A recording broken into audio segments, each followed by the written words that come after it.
Yo guys, what is going on? My name is Soren, and on behalf of RLFurs, welcome to RLFurs Cup 13. We got a lot of sick players and a lot of rookies coming in for this one. Actually, a little point of interest here. I do want to bring this one up. I'm gonna be honest with you. Let's see, where did it go? Here it is. We do have a little bit of an interesting storyline here, if you will. We have currently 4 players in this tournament, all tied with 2 tournament wins, who could be taking the #1 spot in the RLFurs Cup leaderboards of all time. So make sure you guys give them a look. Those are gonna be Naomi, Silver, Marshmallow, and True Stunts. You guys will all be seeing playing later. But going back to our bracket for today, we're going to be doing a single elimination best of 3s for quarterfinals and best of 5s for semifinals and grand finals as well. So first up, we're going to have Toothless taking on Renamon. In this game, we're going to have Nimbus, Azrael, and Areo. I think I got that right. And on Renamon, we'll have Marshmallow, True Stunts, and Lunar. I want to go ahead and introduce one of the many guest casters we're going to have today. For the first game, today's going to be Icy. Icy, hello. How are you doing? I'm doing pretty good. I am absolutely stoked to see True Stunts, everyone else play. It's going to be great. I'm super excited. I think it will be as well. I was really happy to see how many people wanted to play in this one. It filled up really quick, so I'm sorry if you guys, if you were in it and you try to make it and you didn't get in. We're getting the lobby set up here really quick. I'm sorry it's taking me a little bit of time. it's an hour earlier here now compared to what it normally is, being that my state does not do what do you call it, daylight savings. But yeah, you want to tell us a little bit about your background while we get everything set up here? Like, what do you mean by that? I don't know. Playing Rocket League. You are, I guess, the member of the month for the next hour or so until we announce Member our of new the month one. for the next hour. Let's make the most of it. So I played. I first started off playing Rocket League on PS4. Bought it. Had a good amount of fun with it. And then just kind of stopped playing because none of my friends wanted to play it. And then I recently got it back on Steam, and I've just been kind of just playing with the RLFurs community and been having a great time in the process. Good to hear. If you guys do want to get in on all of the RLFurs action, make sure you hit !Discord in the stream chat there. It'll bring up our join link. We recently hit 300 members, so that's pretty cool. We do have a little something special for you guys coming up later. If you are in chat after our 4th quarterfinal, there'll be an opportunity to get some free stuff. So make sure you guys do stick around for that. We're trying to get everyone in the lobby right now, but we can go ahead. We can take a look at the bracket and give you guys a little preview of what else we got going on for the rest of the day. Game 2 is going to be Lola Bunny taking on Robin Hood. We got a bit of a theme here. All the furry bait up in one tournament. Let's see, we got the top side of the bracket is like the movies, TV shows. Bottom side, video games, of course. You guys will see that one coming in later. Lola Bunny, very interesting. I don't know if you saw the new Space Jam trailer, but it looks a lot better than what was getting memed on about a month ago. So I'm looking forward to the new Space Jam. I'm just hoping that it lives up to the hype, as all movies should. I know. I feel like it's something that could probably go on for quite a bit of time. Like it's not exactly a remake, but if they still roll with the whole like whoever's the biggest basketball star and then like the Looney Tunes crew, they can make it right. Yeah. And like it's not like you're over here thinking it's gonna be some like Inception type storyline. It's just some fun stuff. But that would be great. That would be amazing. Hey, you never know. No, I was pretty happy with it. We got some very good characters. Toothless, of course. I recently watched, what was it, the 3rd How to Train Your Dragon? That was pretty good. Third, yeah, that was pretty good. I watched it without watching the second one, so I was a little lost. But my boyfriend at the time got me up to speed, and it was a good time. Renamon. How to Train Your Dragon's Yeah. been able to stay consistent with like their movies. They haven't had one good one that has fallen off. They've been able to stay rather consistent throughout all of them. They have. They only have 3, right? They're not making a 4th. They only have 3, and I think that they just cut it off at the 3rd one. Last that I remember. Okay, that's good. I know some movies try to just keep that shit going for no reason, but They always have that to be continued question mark at Yeah, the I very think- end, even though they really shouldn't. I think they got it at a good stopping point. So we do have everyone in the game now. So we're gonna go ahead and get everyone into the match and get the day started up for you guys. We bring in both teams. Toothless taking on Renamon, Marshmallow Derp, and True Stunts on the same team for this tournament.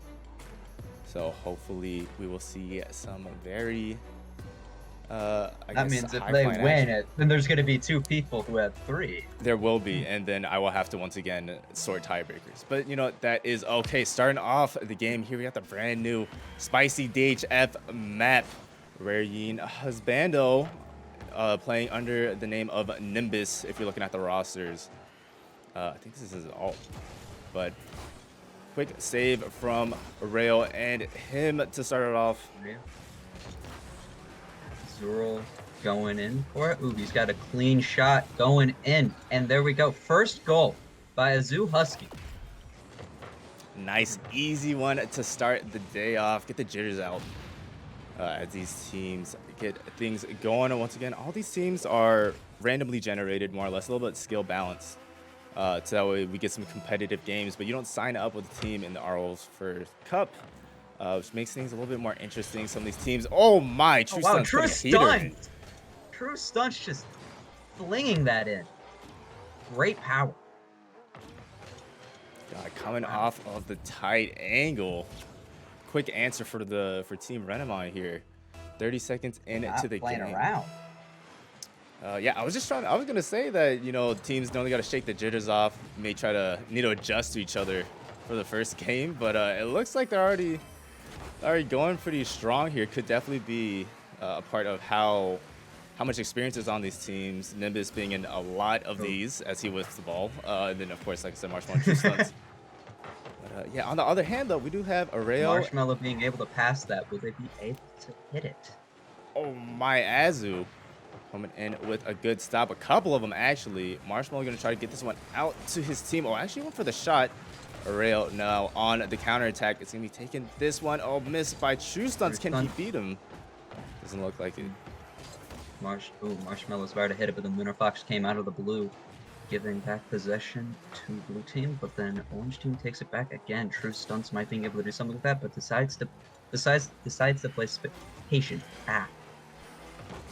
Marshmallow Derp taking the ball, but there's 2 defenders there, getting the demo on Nimbus. Lunar Fox trying to hit it up there, unable to hit it, but then got a block from True Stunts. Marshmallow now trying to take control of the ball, just gets it out to the middle, but no team member is going to be there to give them a little bit of support. True Stunts trying to get the hit, but Nimbus is going to be there faster and sneaks this one inside of the right post. Quick off of the wall with him. Nimbus really being able to use his off-the-ball, using all of his off-the-ball practice to get off some clean shots that some defenders might not be able to hit. True Stunts getting ball control immediately, able to pop that up, going off the wall, seeing if he can get a read, and then Marshmallow Derp going for it, but then immediately blocked by Azu. Marshmallow now taking it a slow one, gonna let it. True Stunts hit that one off of their back. We're gonna try to play this one safe as they're gonna make up a little bit of green there as the demo comes through. Down 1. He's gonna try to keep this pressure up onto this Toothless team. Marshmallow Derp going for an aerial, getting it hit, but then as Azu Husky takes it, True Stunts trying to block that, gets it out of the net, and he's able to follow up with it going up the wall, but then Azro Bowl is able to hit it again. Ooh, able to get it past Nimbus. And then Marshmallow Derp trying to hit it, and barely misses. That was a prime chance to get this game tied up again for Renamon. But it looks like they weren't able to get as Marshmallow gets a second touch. Arreo putting it into the corner. This one's just going to bounce back and forth as Nimbus finally gets the clear going across the field. This one looks like it's going to right to Marshmallow Derp. The ball's left by itself. I don't think anyone really has enough boost to make anything happen from the Renamon team. Lunar now taking a shot. This is going to be very far right. Nimbus now with the counterattack. Ball's just going to ping pong on this blue side. So they're able to keep a lot of this pressure up, but are they overextending themselves? Good shot. Husky going for, oh wow. Azu Husky went for a really weird touch and was able to keep True Stunts off guard. Just was not prepared for it to go right into the goal. Definitely was not expecting a near post shot from that angle. You have to tell by the way True Stunts was positioned there. But Azu able to extend this lead for Team Toothless. Marshmallow Derp going for a very quick goal. Has 0 boost, so wasn't able to do much with it, sadly. Lunar gets the shot up. He's gonna probably go for a double. Oh, gets it past, but not able to do anything with it. True Stunts immediately hits it back forward, and then Marshmallow's able to take it. Tries to get it past, but then Azu Husky is just there. It's starting to fall back. And Rail throwing this one towards the backboard. Team Toothless just trying to milk the clock a little bit. All they gotta do is keep a little bit of pressure, just keep hitting the ball. Make sure they keep it off of their side of the field. You hope to see, definitely it already looks like Team Renamon is getting a little bit more of the team plays, trying to be a little bit more thoughtful with their touches. Keep ball control. They got 30 seconds left, definitely possible. Nimbus with the double touch is gonna be stopped by True Stunts. Lunar Fox now going up. Marshmallow Derp able to hit it past, but Nimbus is there. He has ball possession, but then True Stunts takes it back. Open net for the most part. True Stunts tries to get it and just barely misses. Marshmallow Derp still has ball control, but they got to really make it quick. They only got 5 seconds if they're going to be able to score 2 goals. And I think that is end of first game. I think so as well. Team Toothless is going to take a game number 1 on the series and on the day. Putting them up 1-0 in the series. All they got to do is win one more, and they'll move on to the semi-finals. We're going to go ahead and see what we got going on here. We're gonna get all these players ready, but let me get up the teams for you guys one more time so you can see who you're cheering for. Oh. We got the wrong thing turned on. I almost put some spoilers in the chat. I almost put the member of the month in too early. Oh man. I know, right? You don't even know who it is? Obviously not. This is, like I said, it's your last hour. What are you gonna do? Last hour. You can ban someone. What am I gonna do? You can ban someone. You can make someone server admin. I can ban someone? Yeah, Yo, right now. Call them out right now. I've already banned basically 2 people by unconditional means. Yeah.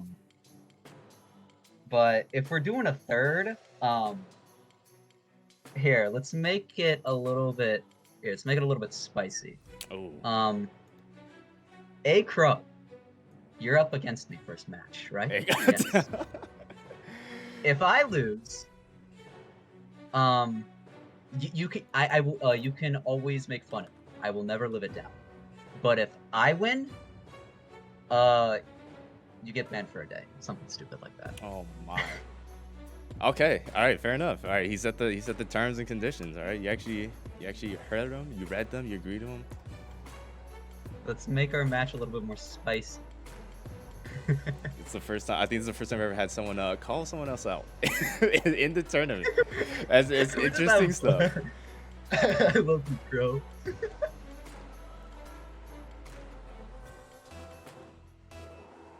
Jumping into game number 2 now. My bad, man. You can go ahead.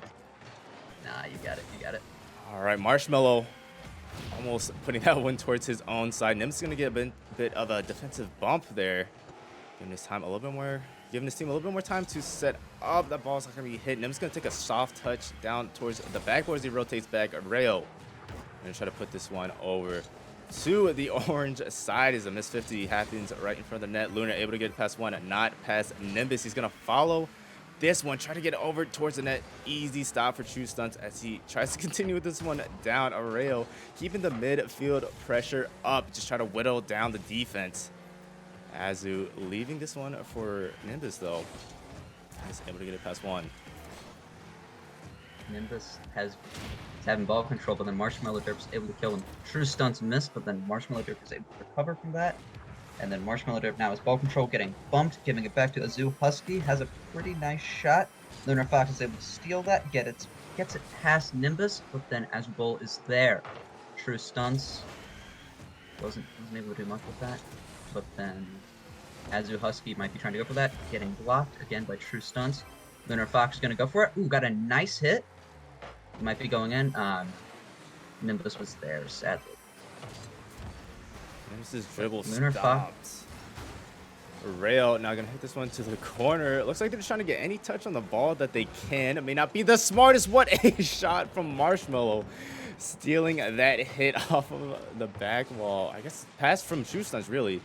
As they beat Azu to the ball. What an angle coming from so close. As Renamon takes the lead first in this game. Starting off kickoff, we got Azu and True Stunts going for it. Azu got the one, but then Marshmallow Derp's able to get a nice follow-up on that. Lunar Fox misses, but ooh, Azu Bull's going for that, but then Marshmallow Derp gets it back. Nimbus is there and is trying to do something, but Marshmallow Derp was there again. Ooh, double hit from True Stunts. That was almost going to be an own goal. They accidentally hit the ball. Good 50 from Nimbus, putting this one out middle. Marshmallow is going to take the early hit.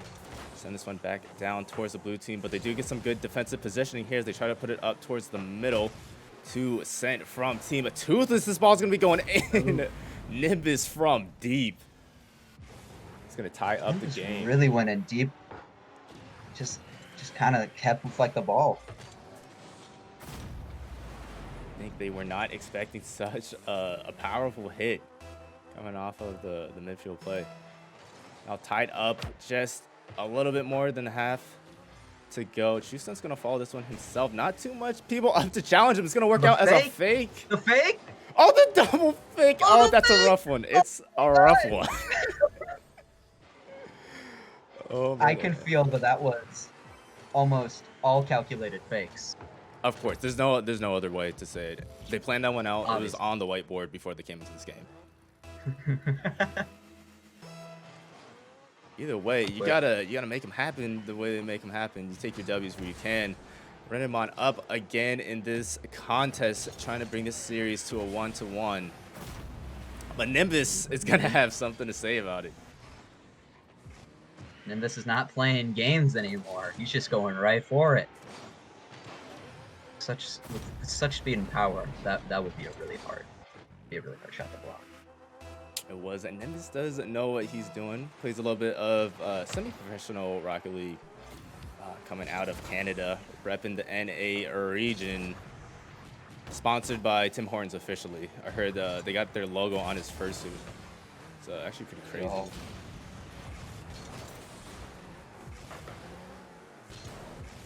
Azu Husky's going to be trying to go for that, but Marshmallow Derp gets there first.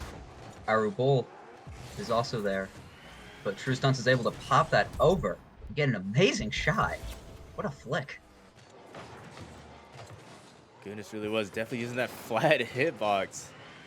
Oh, man, it's incredible how much power they got on that. I think it was pinched maybe. Had a blue trail going in, but nonetheless, 3-2 now once again. 1-goal lead for Team Renamon. This kickoff going to go pretty neutral. Nimbus on the cheap play. Coming up early off of the kickoff is going to be able to get another answer. 3-3 again as Nimbus tries to take over for his team. Nimbus is definitely doing a lot for his team. He's able to pass it out, and he's able to go, and he's able to don't worry about it. This kickoff gonna go pretty decisively into the orange corner. Gonna be stopped by Azu. Gonna back down off of that hit. Another couple misses up in the air. Nimbus gonna put this one high and off the backboard. It's gonna roll down. He's gonna miss far left. Azu challenged it by Marshmallow. Orange finally getting a little bit of time with the ball. Maybe not. Marshmallow gonna lead the counterattack for this team. Back up once again on midfield play. They do have to up Lunar with the very soft touch. True Stunts waiting patiently in defense, and it's gonna pay off for him. See what he can make happen with the no flick this time. Arreo now looking like a possible shot. Is gonna roll up and off the soft. Oh my. Oh my. Well, the first time we see Toothless with a lead in this second game. Let's see if they can hold on to it and clean this series up. No one wants to be stuck in these best of 3 games. We do know they're a little bit harder. But they're all just trying to move on to that semifinal, get closer to that $75 prize pool. Or I guess winner take all, really. It's not really a prize pool. Marshmallow now with the ball on the blue side, trying to get it down to their team. That one's going to pop off the wall. Lunar almost able to put it in. Marshmallow again to True Stunts. Nimbus on the save. Nimbus sending this one down. He does have the boost for the follow, but he's not going to go for it. They have been playing. Blue team has been playing excellent defense, knowing that they have advantage, so they've been playing a little bit more defensively, but then still going for goals when they can. Definitely just applying more and more pressure, making Orange team have to play more aggressively. I know team Renamon has really got to dial it in, not just desperately go for every ball that they see. Think it out. 18 seconds can be a lot of time in Rocket League. Of course, you got all the 0-second time as well. Nimbus trying to take control. Oh, looks like they have one more chance to attack. Maybe not. Arrow Bolt gets that nice boom. But True Stunts has that. True Stunts has it on him. Oh, but then blue team hits it off. Oh, and it's still going. Oh, and they try to slam it down. That's going to be Team Toothless taking the first series of the day. Thank you to Team Renamon, True Stunts, Marshmallow Derp, and Lunar Fox. Unfortunately, they are going to be eliminated from today's tournament. But thank you so much for playing. And with that, we're going to throw it to our coveted Member of the Month announcement. I'm sorry, it wasn't really an hour that you had left. It was more like just a series. But I'm sure we're all excited to figure it out. And welcome back, everyone. We're here with game number 2 for today. It's going to be Team Lola Bunny taking on Team Robin Hood. On Lola Bunny, we have Sushi, DJ TV, and Subby taking on May Raider and Derpy Z2. A lot of returning names. Sushi, you know, from a lot of tournaments. May, one-time champion, of course. And today I'm going to be joined by the lovely Stealthy Wolf, RLCS caster, and then Friendo Fox, a very noteworthy Osu or Os map maker. So yeah, you guys want to say hi? We'll go ahead and get everyone in the game while you do that. What's poppin'? Well, thank you very much for introducing us, of course, Soren. And yeah, I mean, I'm looking forward to how this game is gonna go. A couple of friends on both sides of the pitch, and that's of course like a fun thing about this tournament, Friend of Fox. Like, it is all part of working together, playing with your friends, playing against your friends in a sort of competitive environment, at least. Alright, so we're starting off with a strong kickoff from the blue side immediately. Derpy on the ball, ready for that air dribble right off the get-go with 2 whiffs coming from both sides. But a good pass from Raider, right into May, shooting into the side, but Sushi was there for it.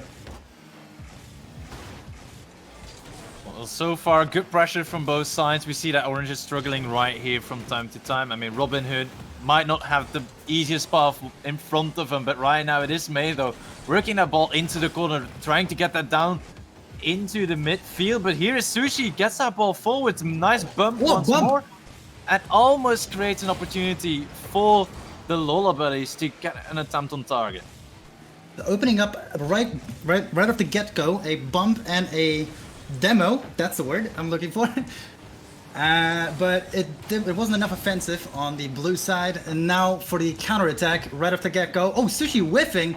That was an open net right there, but nobody was there for that. More bumps coming out, like immediately. Very bump-heavy game coming out from both sides.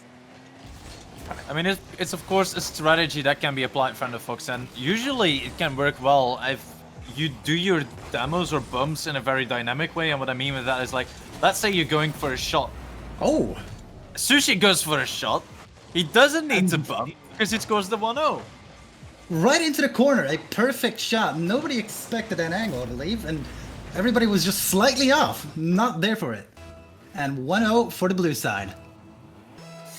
Well, that's of course a very, very good start for the Lola Bunnies. Robin Hoods definitely need to steal their way back into this competition, as Subby almost dunks Raider right there.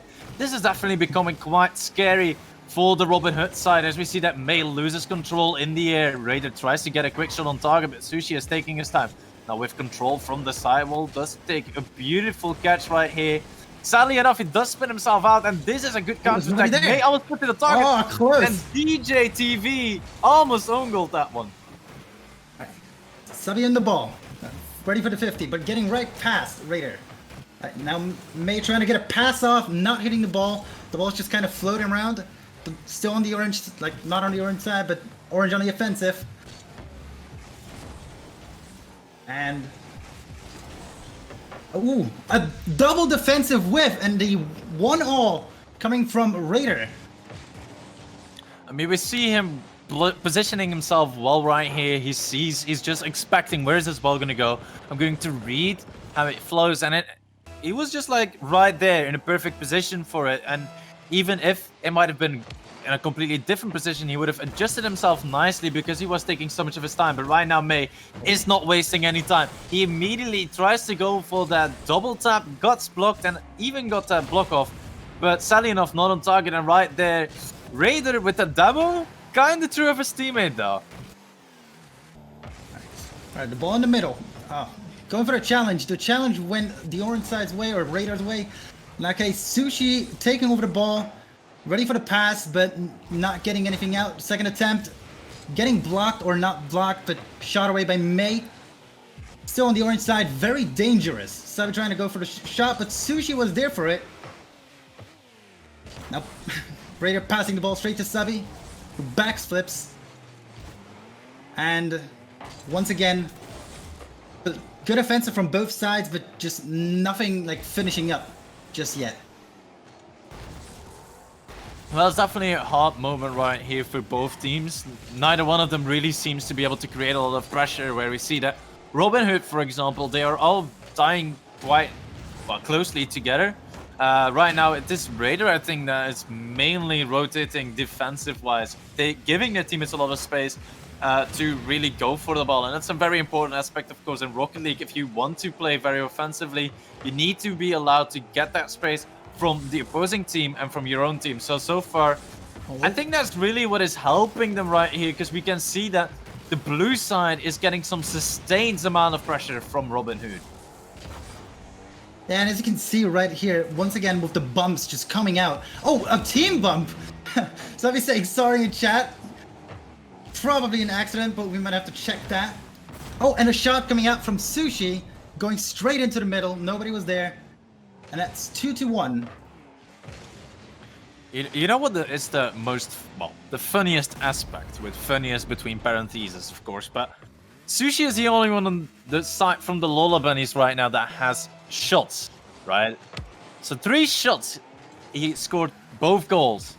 Meaning that basically, right now the pressure is all Sushi, but they don't have a lot of opportunities, and we see it once more right here, DJTV, not able to get it in, but Sushi! The third one, already that hat trick with only 4 shots. Yes, wonderful positioning once again. Was just ready for that tap. Shooting it from the side, perfect angle right there and then. You know, clearly that game sense coming out. But just the mechanics. I don't know how to finish that sentence. I mean, it's fine. Everybody has a different set of mechanics, and sometimes they come true at a good moment, sometimes they don't come true. It is how it is. I even had it myself yesterday by playing the RLCS Europe qualifiers for fun with my girlfriend and somebody else. At that moment, you sometimes just do incredible things, and maybe that's also something that we'll see later on in the tournament, because I feel like right now they're probably facing a lot of nerves. They want to get as far as possible without dropping to the lower bracket, so that's also important. But right now, 9 seconds remain. This is an opportunity. Oh, but Oh, Derpy misses it. That means that the Robin Hood can't take down the Lola Bunnies in game 1. Of course, we're playing a best of 3 Foxy, so it's not over yet. They can still reverse sweep, because at this point it is a reverse sweep. That's, of course, when you play best of 3s, that's how it goes. But it's gonna be hard, because Sushi only has 4 shots. We see 7 shots from Robin Hood, 1 goal from Robin Hood, but 3 from the side from Lola Bunnies, all 3 coming from Sushi. Yeah, and just a fantastic game from Sushi right off the get-go. Yeah, just everything going through, everything like almost every shot scoring. Like, he definitely knows what to do with those setups from his teammates, and he just capitalizes on everything. It's wonderful. All right. Yeah. I mean, right now, game 2 is really all down to, like, how will Robin Hood respond? Because if they take this line down, it's not going to look all too good for them, is it? Yeah, but, you know, with the momentum going Lola Bunny's way right now... Oh, nobody went for the kickoff, actually. All right, some strats coming out from the orange side right off the get-go. Raider on the ball, shooting it over DJ TV, but Sushi was ready for it. May now, putting it back into the middle. Now a bit of a... Oh, the redirect coming from Sushi. But May was there for it. All right. All right, we're already 25 seconds into the game, and we can say that right now Robin Hood is trying to find a way to put some substantial pressure on. But right there, Sushi got off guard. Now this is a chance for May. He can't get it past DJ TV because there was some quick rotation there from the side from the Lola Bunnies, making sure that that ball doesn't go through. But Subby being bumped right there. Sushi has to make the save, but the double commit from Raider and Derpy definitely makes it very awkward, because I feel like if they spaced out a little bit more, they could have had a better opportunity. And just a lot more aggression coming out right now from Robin Hood's side. You know, May going for the shot, Raider going for a shot as well. But none of them actually counted. Actually, no, May got 1 shot so far into the scoreboard. You know, this is a lot more offensive and a lot more just shooting coming from the orange side. But oh no! A defensive whiff, and Sushi capitalizes once again.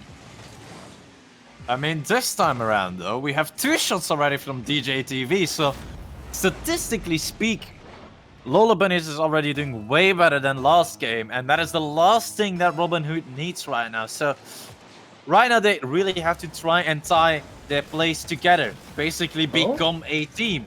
And one way to do that is, like, have some strategy, like, let somebody shoot, then try and go for a bump or a demo on the last defender, like we see happening right here. And now Derpy with an opportunity, and he does it! Beautiful equalizer here from Derpy. All right, some life coming out from the orange side. Robin Hood back on the scoreboard with 1-1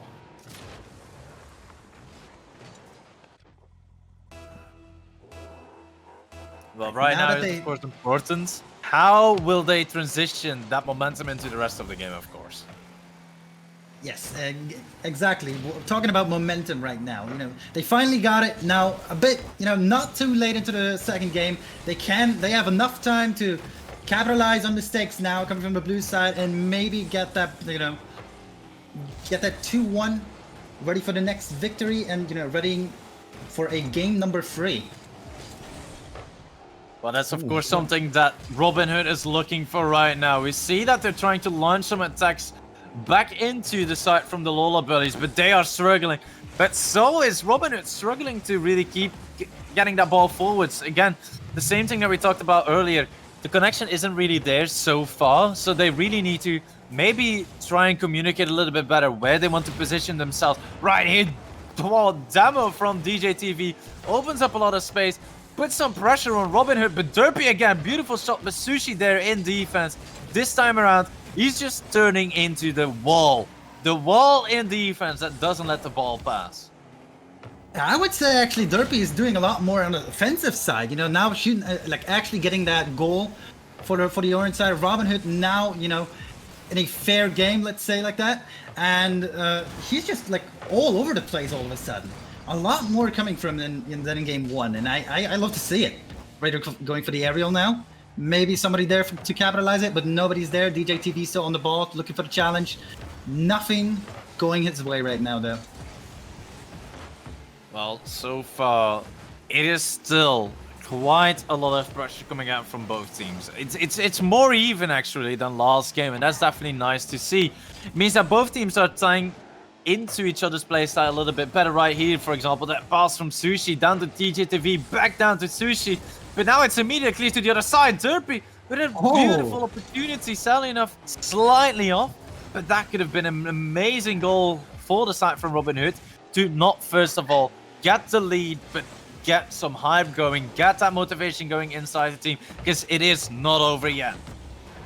Yeah, but that's looking a bit dangerous for Robin Hood right now. You know, the blue side on the control of the offensive, but May was there for it, putting it right back to blue team. Oh, Derby going for the area. Oh, but right past. Okay, but that was saved by Raider. A bit of a back and forth going on right now. You know, nobody really wants to fully commit to the offensive right now, I feel. I mean, that's definitely something that could appear, but right now, it seems to be a struggle from the side from Robin to get that ball clear, but May, incredible save right there. Of course, he didn't touch the ball, but by bumping DJTV, that was literally on target. He was lined up, he was locked and loaded, he knew how to get that shot in. But they were able to hold on, and with 20 seconds remaining, it always seems to get closer and closer to that overtime line. But May might have to say something differently as he pops up that ball. Now down to Derpy. Derpy once more into the air. Raider is up. Shot is on target. She got saved, and with 5 seconds remaining, Robin Hood get the lead in game 2. And just like that, we sparked the backwards knockoff. That's the worst wording I've ever used, but you know, they're coming back. They're winning games now. They're winning the first game, and we might go to game 3 right now if they don't respond immediately. Well, it's indeed very important for them to respond, and they did it. They did it. Is this the part where I say this is Rocket League? No, this is not the part where you say this is Rocket League yet. For that, it already has to be like a pressured 1 minute that you're behind. Everybody is out of boost. The ball goes high into the air, and then you're able to spike it down like that just in moments. I think it was in Season 8. I might be completely wrong at that point, but that's completely fine. But right now, we are in overtime. That one mythical beast that you only see once in a sunny moonshine. But right now, it is time. Both teams have something to prove. Is it going to be the Lola Bunnies that close out the series, or is it going to be Robin Hood? Right now, it's Derpy trying to get that ball into the midfield. May already there. Doesn't give space to Sushi to really get that ball going. May once more gets an interception. And this really piles up the pressure as Raider launches that ball high. Makes it awkward for Sushi. Ball played into Derpy. Ball goes high. And, I mean, Robin Hood is definitely trying to find passes. But the ball is always in dangerous positions where I feel like they might overcommit from time to time. But they did it! Since this Costicus, I mean, why am I asking you that? I mean, you know that one moment when somebody always says, "Oh, that's a Costicus." Basically, this is like a similar moment in the sense that you just say that they are not performing to the best, and then all of a sudden, it's there, it worked, and we're going into game 3. But hey, brilliant performance right here from Robin Hood, because the odds were definitely stacked against them from the start of this game. Yeah, and just, you know, everybody suddenly popping off on Robin Hood's side. So, like, that, they just look like a different team altogether right now, honestly. Like, what, I can't even explain what happened, but I guess they just got a lot more motivation. Maybe, See, I'm gonna you know, tell you how to do that. Words. Yeah. That's how you explain it. Yeah, you know what? Yeah, words. That'll do it. All right. Going up Or to Rocket game League. 3 now. Or Rocket League. Or, you know, Rocket Power Battle Cars, Supersonic, something like that. Yeah, something.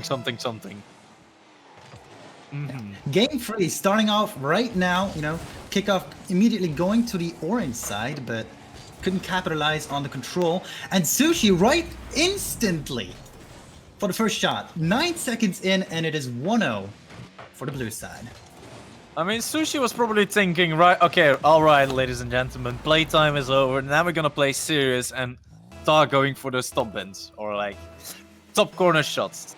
Because of course I don't want to like stereotype. Top ins is mainly a word used in England, so I don't want to use a word that people don't might understand. So the top right corner equals top ins. Just we learn something new every day, you know. Exactly. And this is already looking very fierce, you know, the orange team very eager to respond back. Robin Hood just on the prowl. Not looking very offensive right now, but they're like a ferocious beast if they have the opportunity. They're gonna take it. Raider on the defense, you know, blocking DJ's shot. Subby somehow dribbling it past Raider, I believe it was. They're going for the very risky aerial, but you know, nothing to capitalize on. And just like that, the ball is going back to the orange side with Sushi trying to get an air dribble off, which actually looked really smooth. Yeah, Sushi is definitely one of the more mechanical players in this lobby. He's also, I think, one of the higher ranked people in the server even. So definitely something to be expected from him right now. But May does try and find a response right there. Sadly enough, it is blocked by Sushi. Now Raider trying to get the ball past. He's able to do so. Ball into the midfield. May once more with a beautiful connection. Can they follow this up? But this was a little bit awkward. Right, so the most mechanical players on the field just bumping each other, and Sushi managed to get a demo on May, but that just went right through. Somehow nobody expected that ball to actually go in, but I believe Sabi just kind of like faked the touch. Oh no, oh they expected May to get it. Well, May right there was of course in an awkward position. He already used his boost to try and get up the wall as quick as possible, and at that moment, he needed that boost in order to reach the other side of the net. It was just impossible. So well-played shot at that moment from the side from the Lola Bunnies. But we might see our first counter goal as we see May rushing in right now. Finishes it off. And that establishes the 2-1. And 3 minutes remaining. I mean, the story is basically only started. It might go any way at this point. Yeah, but I have to talk about the offensive right now. Not as much coming out from Robin Hood as in game 2. A second ago, we saw Subby going for an aerial like defense play, but he whiffed, and yet nobody was there just to capitalize on it. Otherwise, it would have been an almost like open goal straight up. So they definitely need to figure out like, you know, just their positioning right now. But I believe they're like figuring out something as we go in game 3 right now, because this is looking a bit better. But oh no, the net looking entirely open right now. But and just like that, they were very awkward, and DJ TV just straight up ready for the shot, taking it to 3-1.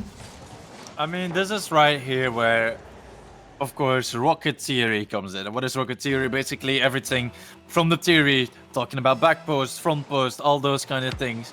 But we saw that the orange side, of course, there was one person challenging the ball. One person was in front of front post, and one person was not even in back post. So that's really where it all went wrong from the orange side. But that was a brilliant pass from Sushi right now. Derpy in an awkward position, able to get a touch. But DJ TV is still there. Double commit between Raider and May makes this very awkward. And that still keeps us, of course, at a 2-goal difference, where it seems like the Lola Bunnies are even getting a better opportunity as DJ TV gets almost another goal, but Derpy was there with a brilliant save. Somehow that ball still hasn't gone into the orange side. You know, just a lot of pressure coming on from the blue side. I think right now there's a bit of nervousness coming out of Robin Hood, but you know, this is not the time to be nervous. They only have 2 minutes left, and they need to score 2 goals now, or they're in the lower bracket. So they have to go fast. Well, and faster will go, as we saw May trying to get a pass down to Raider. Beautiful attempt. But right now it is not working out. Sushi, once again, he has that more mechanical player. He can move a little bit more fluent around the field, making it so he can conserve a little bit more boost.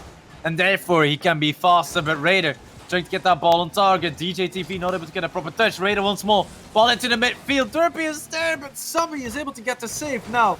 Can May finish this one off? He gets the bump into Raider, and it is 3-2. 1 minute and 15 seconds remaining. It is still possible. Yeah, and Ryder saw that May didn't have the best touch, so he just went ahead and, you know, tried to get a challenge in. And that challenge worked out for him. That was just, like, went straight through. And it is now, you know, the victory is still within reach for Robin Hood, but with 1 minute and 10 seconds remaining, this is a test of like stress right now. What they have to do is to just, hold on. Well, right now it is of course quite important for the LoL abilities indeed to hold on, but you know what else Robin Hood wants to hold on to? Oh. Yes, that goal that equalizes them and that momentum that brings it along with it.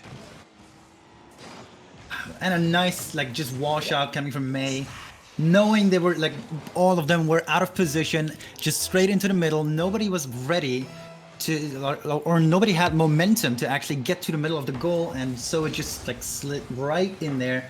May now with the save coming out right in the middle, a bit dangerous, but Sabi couldn't shoot it right in. A pass coming from DJ. Sushi's ready for it, but Raider shooting it to the side once again to safety, but not for very long, because once again a lot of aggression coming from the blue side. Raider, insane save. The reflex is coming out now. They're still trying to... This is an awkward scenario though for Robin Hood. They definitely need to be careful that they don't get scored on right now. They worked so hard to get back into an equal position. May, now the opportunity to pass into the midfield. Triple commit there from the side from Lola Bunnies. They are panicking right now as Raider is still there. Tries to get a shot on target. Ball goes to the opposite side as Derpy is not there. Does still get a touch though. And right now it goes into overtime. Game 3 of the best of 3. Overtime, all or nothing, deciding goal. Oh, and you can see the stress in Derpy right there. Immediately a whiff coming from the bouncing ball, but Raider was ready for it, shooting it to the blue side. All right, no, May is there for it. And this is looking very dangerous. The ball could just go in at any moment. So Sabi, readying their team up for another shot. Oh, a double commit coming from Raider and May. Clearly, they're not very used to these stressful situations, but I think so is the blue team.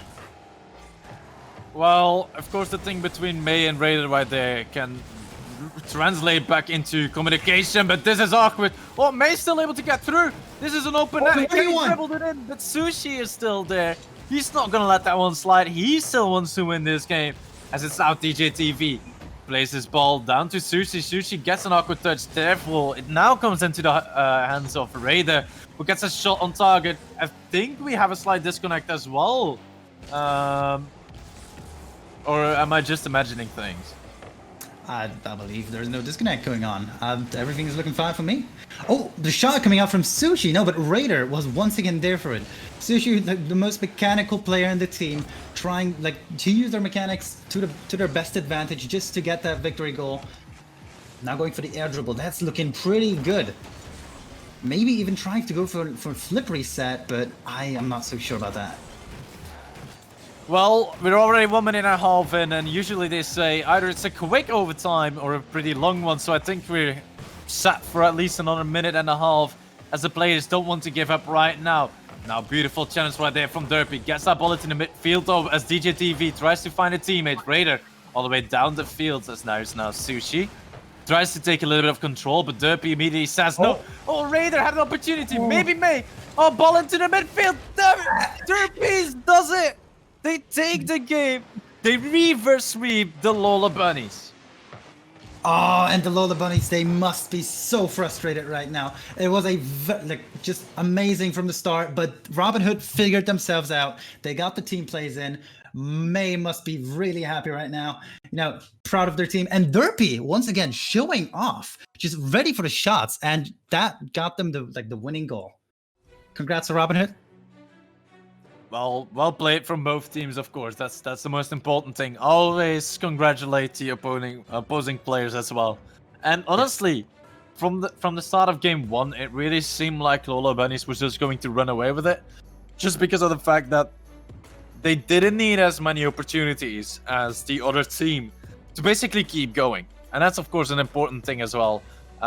Going forwards into the series, if you can dominate in game 1 and feel very comfortable, then usually that will translate in a good performance from that team. But I mean, massive kudos to, of course, aside from Robin Hood being able to tail it back from, well, what I would call an awkward first loss into two very close games, always forcing them to go into overtime. But hey, if you can win in overtime, then it really just shows that you're the better one, isn't it? Yes, and just before the next game starts, I wanted to mention that May just got 9 shots in that match, and I believe that's actually I talked about stress being one of the factors, but seeing as May is already was a champion of the RLFC 4, I believe it was, he does show his expertise right there and then. So, oh shit. Well.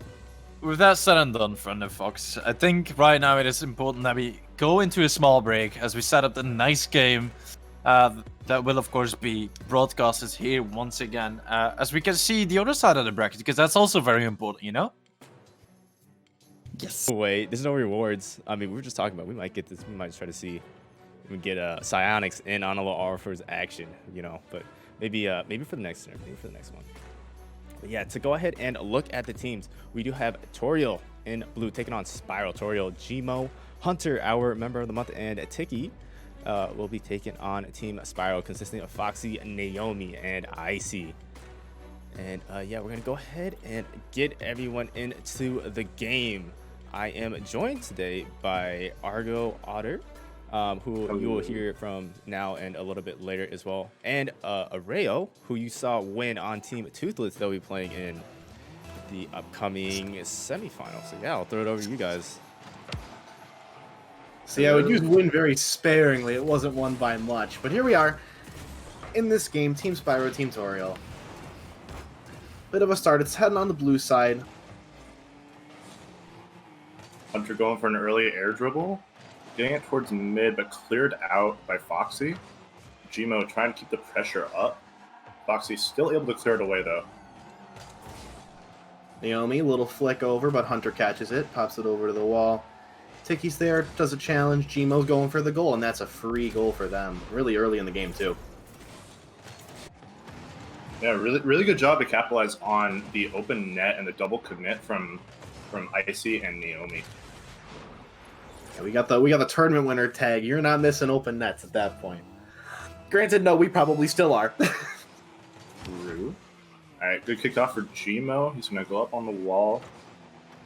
Looking it towards mid. Foxy with the block. Hunter keeping it on the orange side. With Naomi getting it back across the field. Foxy trying to get in front of the net. Tiki with a bit of a rough clear, and it's gonna go in. Good stuff from Foxy, taking advantage of the little bit of awkwardness that was happening in front of the net there. Yeah, there just wasn't enough space for Hunter and Tiki to really clear the ball there. So now we're getting back into the game. Tied up 1-1. Tiki with a really nice kickoff, but Hunter's going to win it.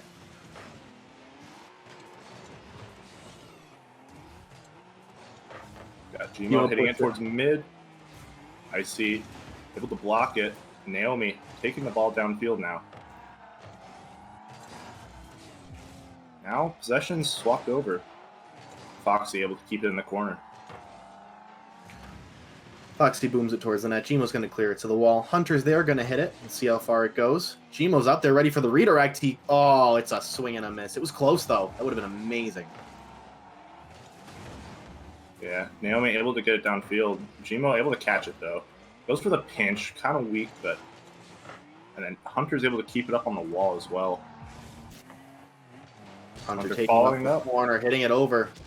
That's just going to go in. Beautiful, right on target. 2-1 advantage for Team Toriel. Icy close jumping a little bit late.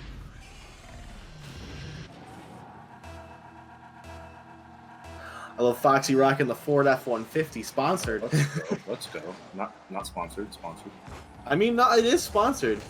Yeah, true. Not our stream, but the Ford F-150. Shot attempt from Naomi, blocked by Gmo. Tiki takes the ball on the wall, gets a pass. Hunter, hits it off towards mid. It's an open net, but nobody's able to get to it. Icy taking control now off the wall. Not able to get anything off of it. Hunter coming in to set it towards mid. Gmo pops it up for himself, is about to do a backboard hit. Not quite to his teammate. Tiki going for a wall play. Hunter hitting it over, trying to get it towards mid. He does get it towards mid. Gmo going for the shot, and it's in right around the defender. Great play coming out from Tutorial, up 3-1 now.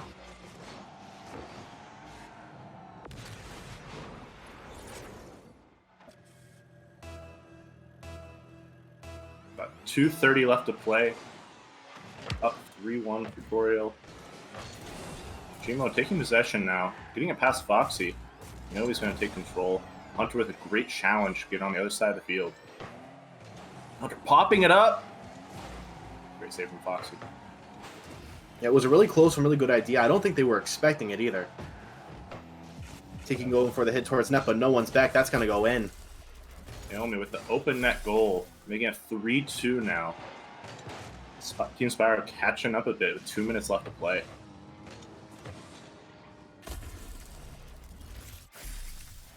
Definitely a fair bit of action going, but it seems like a lot of these goals are going in off of defensive flubs. Yeah. Obviously, there's a lot of like offensive pressure going on as well, but a lot of it is from missed defensive plays. And that was almost another one right there. Gmo's going up on the wall now. Over the air dribble. Cleared away by Naomi. Cleared away just before the double tap. We got Hunter trying to make his play. Pass it to the side. Gmo's up. Oh.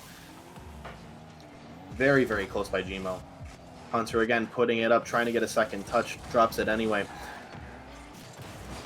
I see. It hits out the Fox but ends up keeping it in the corner. Gmo taking control now. I see going up, not able to get much off of it. Gmo dunks onto Foxy. Scores the goal, making it 4-2 now. It's a really good read to seeing that Icy would not be able to get to the ball and just taking it into the goal. Down but not out. This has been a pretty high goal game. Team Spyro is definitely still in it. Good kickoff. An advantage for Team Tutorial. Actually clearing it out mid. Hunter taking the ball. I see now Icy good touch. trying to clear it and not able to get the clear. Hunter passing it back to the teammate. Unable to make anything of it. Very awkward position in the corner right now. Foxy able to take it off the opposite wall though. Gmo coming in. Hunter as well. What Gmo great coming in play. hot to extend that lead. That was a great play. One touch off the wall. Hunter passing it towards mid, and then Gmo getting right over the defenders.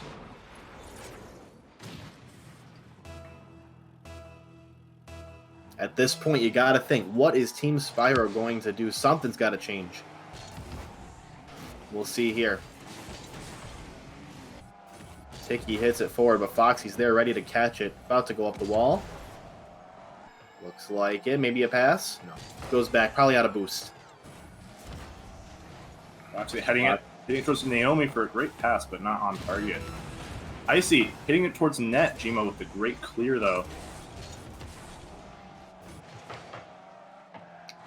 Fluff with the read on Hunter's hit. Knocks it back towards their side. But you gotta wonder, what really can Team Spyro do at this point? As Hunter almost scores another one. Gmo coming up, gets the hit off the wall there. But that's gonna end it. That's gonna be the game. And Gmo with the own goal. Love the playfulness from Gmo. Look, if you know you can't get it towards the other team's goal, you still got the win, may as well. It's fun. Yeah, we're here to have fun. Tutorial wins game 1. Pretty convincingly, too. Gmo got that decal, the wheels, the gears are turning in his mind. The absolute massive brain plays 780 points to his name. 5 shots, 4 goals. It's insane. Alright, that's ready. And I forgot that I had to press ready.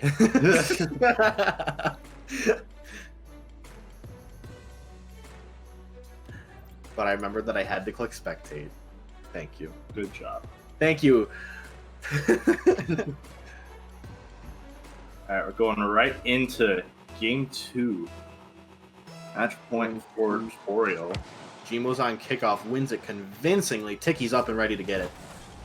But not before Naomi.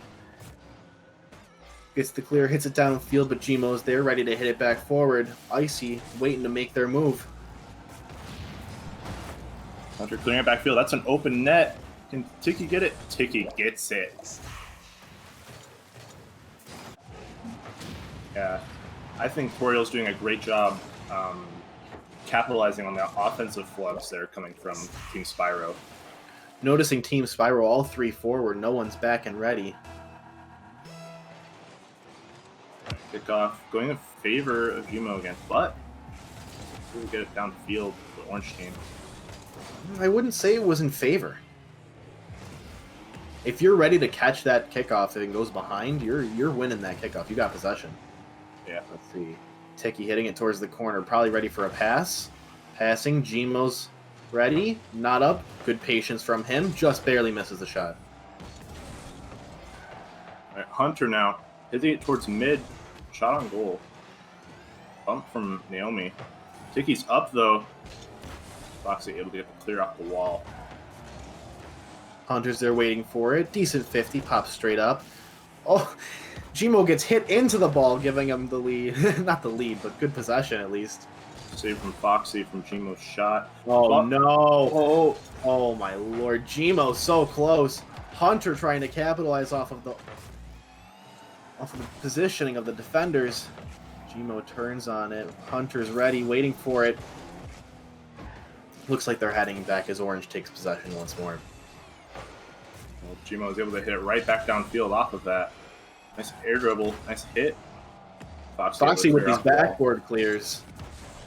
Definitely helping their team out. They're on net, and that's in. And that is certainly helping their team out. A well-placed shot by Foxy will tie up this game.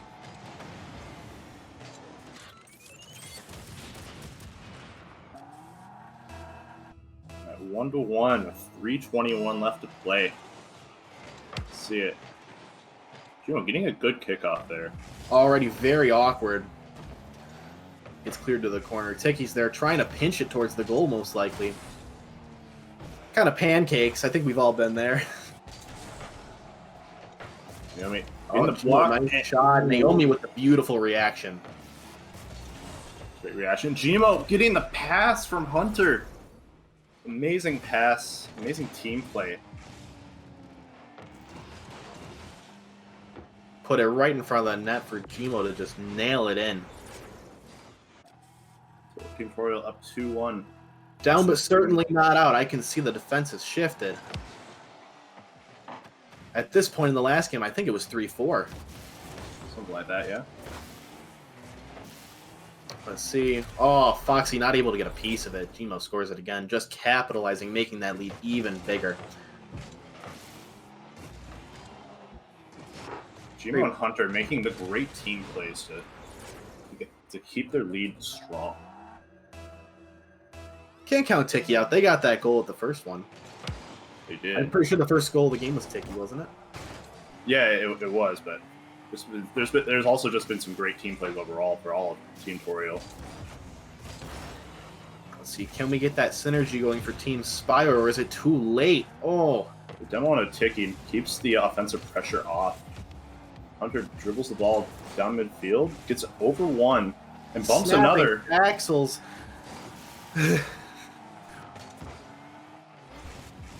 Hunter able to keep it on orange side and tries to go for another hit. Hitting out mid to Gmo. Another. Oh my goodness. Another amazing passing play from Hunter and Gmo. That is very clean. You've got to think this has got to be rehearsed. Hunter and Gmo have got that going on. They really do.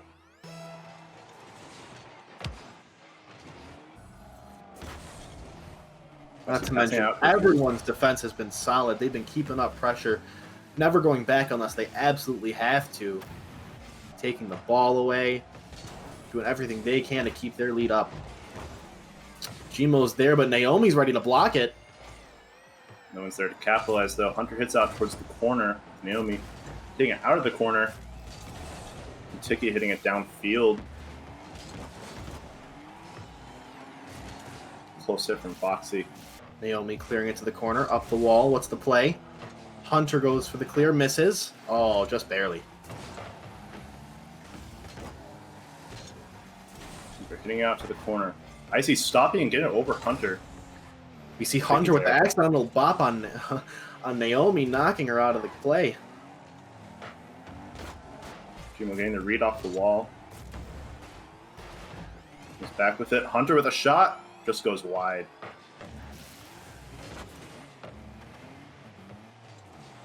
Some great offensive pressure coming on. Oh!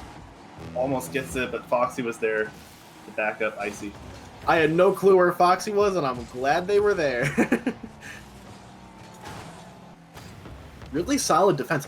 You know, honestly, Team Toriel has been keeping that offensive pressure up, but the amount of saves from Team Spiral, I think they're just having a hard time getting it out of their zone. But their defense has been really solid. Lots of backboard clears, lots of people waiting in net. Just not seeing too much forward movement. And yet another Hunter Gmo play with 30 seconds left. 5-1. This is looking very, very solid for Team Toriel. Hunter to Gmo, Hunter to Gmo. I'm seeing a pattern. Yeah. And it's definitely working.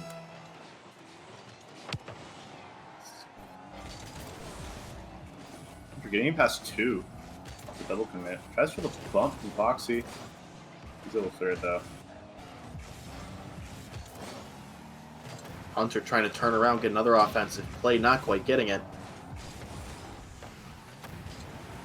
Tiki getting it out of there, out of that tough situation. Over to Hunter Hunter, popping popped it up. Tiki's waiting to see what they can do. It looks like they're just going to put it away right there. Or not. Or maybe not. And there it goes. that is it. Alright, Team Toriel takes it 2-0 over Team Really Spiral. great play from Team Toriel today. Yeah. I'm nervous to face them now. Well, if Yeah. I make it, if we make it to Grands, I'm definitely a little bit nervous about that one. I'd like to point out how many assists Hunter had. Hunter had 5 assists that game. Something Playing- too to note is that Foxy has 4 saves, Fluffwuff has 3, Naomi has 3, but just not very many shots on the board. Yeah, Again, Toriel, Team Toriel. yeah, Team Toriel kept up a great pressure. So much good pressure coming out from them.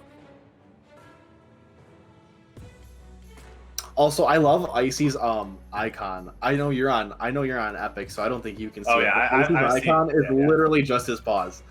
Yeah, I know. I love it. It's perfect, and I love it. That's about all I've got, I think. I mean, that's about all I've got. I gotta go get ready to get my hands warm again. Yeah. So, we are going to toss it to break, Yeah. and we are moving on to the semis now, aren't we? Having some server issues as normal. But yeah, we're jumping into our very first semifinal of the day. Toothless taking on Robin Hood. This is going to be a best of 5 coming out here for this as we move on into the later games in the tournament. Taking a look at our teams here, you guys have all seen them before. Toothless, we got Nimbus, Azrael, and Areo. Areo, you just heard cast the last game. Thank you to them for that. And then Robin Hood, we got May, Raider, and Derpy Z2, who will be rounding out that team. And for this game, we're gonna be joined by another 2 new casters. We got DDS, also known as Stormy, coming in, and then Foxy, who you guys just saw play, joining us all the way from the OCE region. How you doing, Foxy? I am very, very good. Thanks for asking. No problem at all. I'm sure you were having a great time on your, well, I'm guessing 200 ping. Yeah, I mean, there's certain things that you can't do, but, you know, you just take them as you go along, and I enjoyed myself. I always do. I love doing these tournaments, so. you know, it's different, and you got to kind of just you get used to it as the series goes along, and you know, it's very. I'd like to think of it as very balanced and luck based as to whether or not you'll perform on the day, and you just got to get lucky and hope that ping goes your way, I guess. Yeah, fair enough. Well, it does look like we got everyone in here. So let's go ahead and get all these people in. I'm sure they've been waiting long enough. Let's see, Stormy, you there? Yeah, I'm here. Let's do this. Hell yeah. All right. Cool. I think we are good to go. So I'll go ahead and let you guys run the show now. So Stormy, who wins this one? Both teams are evenly matched. Both teams are Yeah. absolutely amazing at what they have and what they've shown. But I- it's gonna be a kickoff here. Husbando. He's I'm looking forward to this Raider versus oh, and there's Azu Husky getting one off at the start. I was about to say this Azu Husky versus Raider fight that's going to go on. Azu playing very well in the first series has just gone and gotten one in the first 10 seconds of the match, so we'll see if that continues on. It's gonna be cleared up in midfield here. Arrow ball down to the corner. It's gonna be up in the air. Oh, he's gotten Might it. get a gun Oh, shot, that's but it's very gonna well go played. in. Great shot coming from Wee Wing. And granted, it was an open goal. Can't really make that many mistakes in these sorts of things, but granted, he was able to find the shot, and it was on goal. It was perfectly placed. It's actually harder than it looks to be able to do that, to get it off the nose of the car, to give it enough power to be able to confuse the opponents into whether or not they go for it or not is actually harder than it looks. Arable playing that one well. Passes it back to Wei Yin Husbando. Oh, he goes for the flip reset, nearly gets it. Arrow ball is gonna be playing into the corner, which is gonna be cleared by May. May looking for the shot on blue. Husky's there to clear it. May is also there to try to redirect. And Vader going into the corner. Vader gonna try to send it off the mid, but it's gonna be blocked. Just getting to that part of the start of the game where both teams are kind of wearing each other out and seeing who's able to. It's like a game of chess in a way where you got to. Oh, that one's been missed. That's well saved by Bull to come back. The Vader here to be able to come back on the It's area. gonna be cleared. Husky in the corner. He's gonna try to send it to mid, and it's gonna be miss. Main's gonna be sending it there. Derby's gonna be sending in the corner, looking for a redirect on mid, but it's gonna be a miss. Husky's there. It's gonna be set up in the air, looking for someone to try to capitalize that. Raiders gonna get it. Husbando goes for the double. And he's gotten it well And played. Arrow's still there for the amazing follow-up shot. Husbando tried to be a little fancy there, but Arrowbill's there to back him up and give his team a 3-goal lead now with 3 minutes left on the clock. Arable's been playing very well the last few games in the last series as well as this series, where he's able to just get those tap-ins that are able to get his team the goal. It's not really about whether or not you can do those flip resets and all that kind of stuff. Sometimes it's just about doing the simple stuff and being in the right place at the right time to make sure that you get those tap-ins. And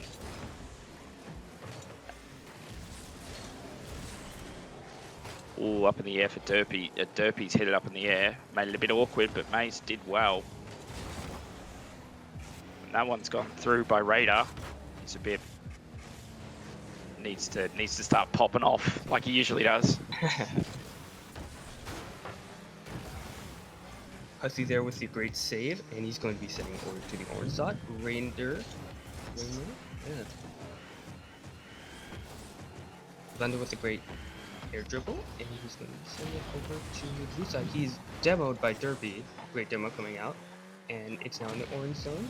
But the demo is back, and the shot by Hudson is going to be saved by Derby. Great save, but they're going to be looking for attack. We need to Definitely a lot of pressure by both teams in terms of demo pressure and making sure that they're playing on mistakes more than playing on team plays at the moment, which can work. It really can, especially in these, if you like to call them solo queue tournaments, Yes.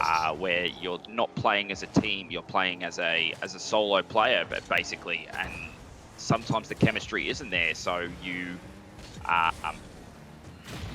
play for that, and you put yourself under, you put your team under pressure, put the other team under pressure, and they'll make mistakes. It's the same around the other way. And usually the team that makes the less mistakes under pressure will be the team that wins. And the fourth dimmer now. May. Looking forward to it's going to their first shot on goal, but it's going to be saved by Husky. Great save. And it's going to be a follow-up by May, but he's going to whiff it. And Husky's there. Now pass it to Husbando. Looking for a shot, but another double demo by both Derpy and May. Arrowbolt's going to be there, trying to look for a shot, and it's going to be on par, but barely missed, just over the top of the crossbar. May's going to be in the corner. And I'd say that even though Toothless haven't scored a goal in 3 minutes, they've done very well to waste a lot of time off the clock in this first game to make sure that even if their opponents are able to score a goal, it may be too late. And it's very, very, very good time management at the moment from... Oh, well, there is the goal. Raider. There is the goal from Raider. And as I said, because they were able to hold on for 3 minutes, it's made a big difference to time management. And it's possible, but it is a lot harder than there being 2.5 minutes on the clock than 19 seconds.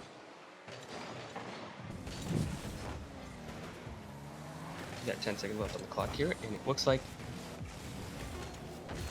Toothless is going to win this game 1 unless Orange can pull it. And it's going to be up in the air. We got 3 seconds left, and that's about it. Everbolt's going to clear it, and the ball's going to drop, and that is it. Game 1 goes to Toothless. Amazing plays by both teams coming out, but granted, Toothless won this one. What's scary about this game is that we didn't see much of Mr. Ware Yin Husbando, and he does pop off, and he is very good. The fact that they were able to win 3-1 without him popping off and getting those big goals, really, I'd be scared to be on the second half of the bracket at the moment if Toothless play like this. It's very pressurized Rocket League. They're making sure that the other teams make mistake on rotation by allowing them to put pressure on the ball and make it a lot harder to rotate because of it. We're just going to do a redo of the server because that's RLCS for you going on at the same time. So there's just a bit of a slowness with a couple of the players. So we're just going to redo the servers real quick. Yeah, and Fox, you mentioned the pressure. Tooth is really putting on that said pressure. As you look at the score, about 3 saves coming out from each and every player, and they're really, really showing what they can do and how they can react to playing this high level of play. They're both playing suffocating defense, and they're also on the attack, and hence why they won this game. Yeah, it's definitely in these solo queue kind of tournaments where you're not playing as a team. You're playing as a team, but you're not playing as the chemistry sometimes just isn't there. Sometimes playing on pressure is the best way to go, and not only for your team, but also playing against your opponents. Anything to, especially in I like to call it a fair, balanced handicap tournament where the better players are always going to have a player who's a diamond or a platinum, which isn't a bad thing. Nothing against the diamonds or the platinums, but being able to put pressure on somebody who might be a lower ranking can be the difference. It's really a good way of putting the pressure on the teams, but also putting pressure on the players who are able to do aerials and stuff like that. Means that they don't have that good player able to go up in the air and create plays for the tap-ins. So it really does. It's kind of a best of both worlds in that it pretty much doesn't matter who you put pressure on. It will always benefit your team.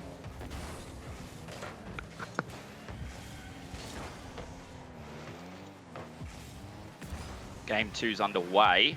Game 2 is underway indeed.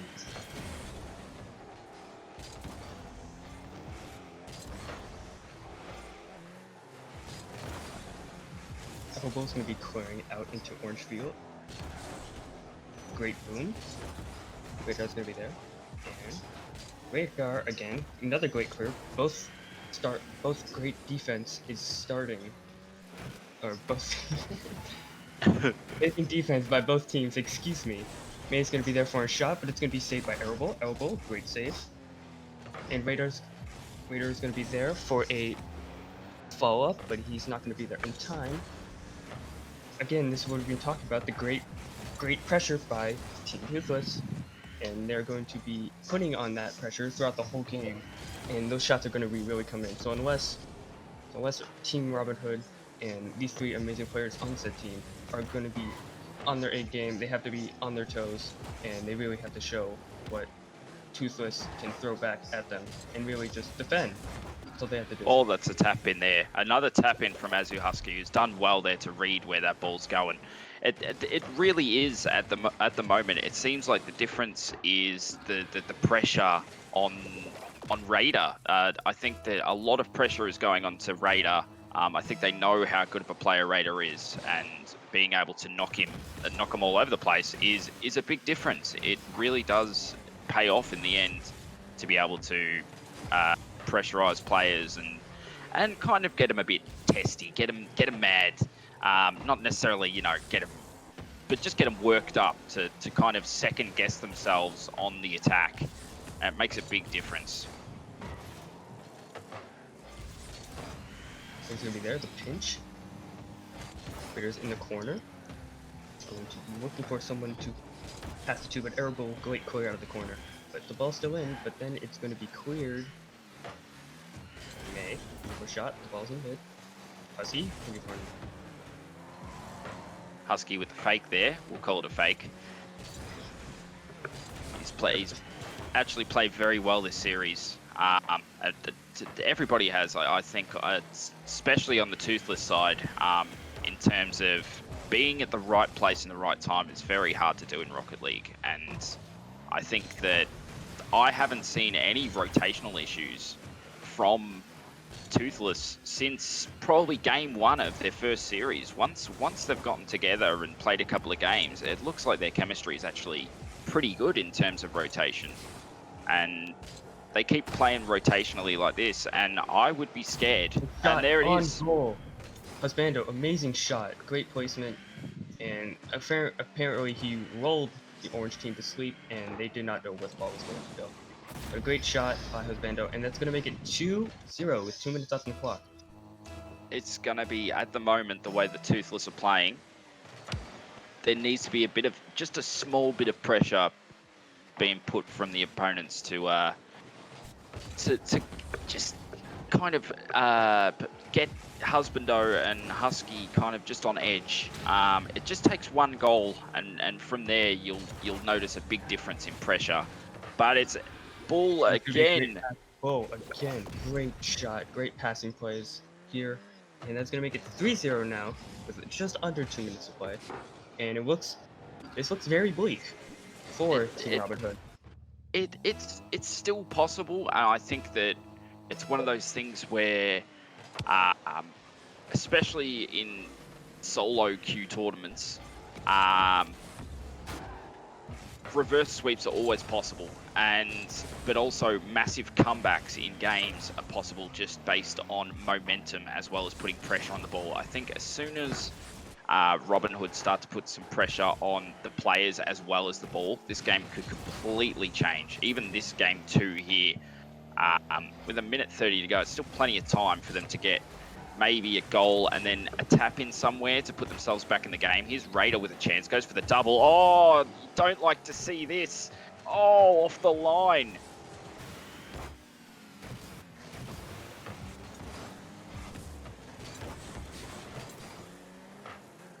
Ereble's knocked it away.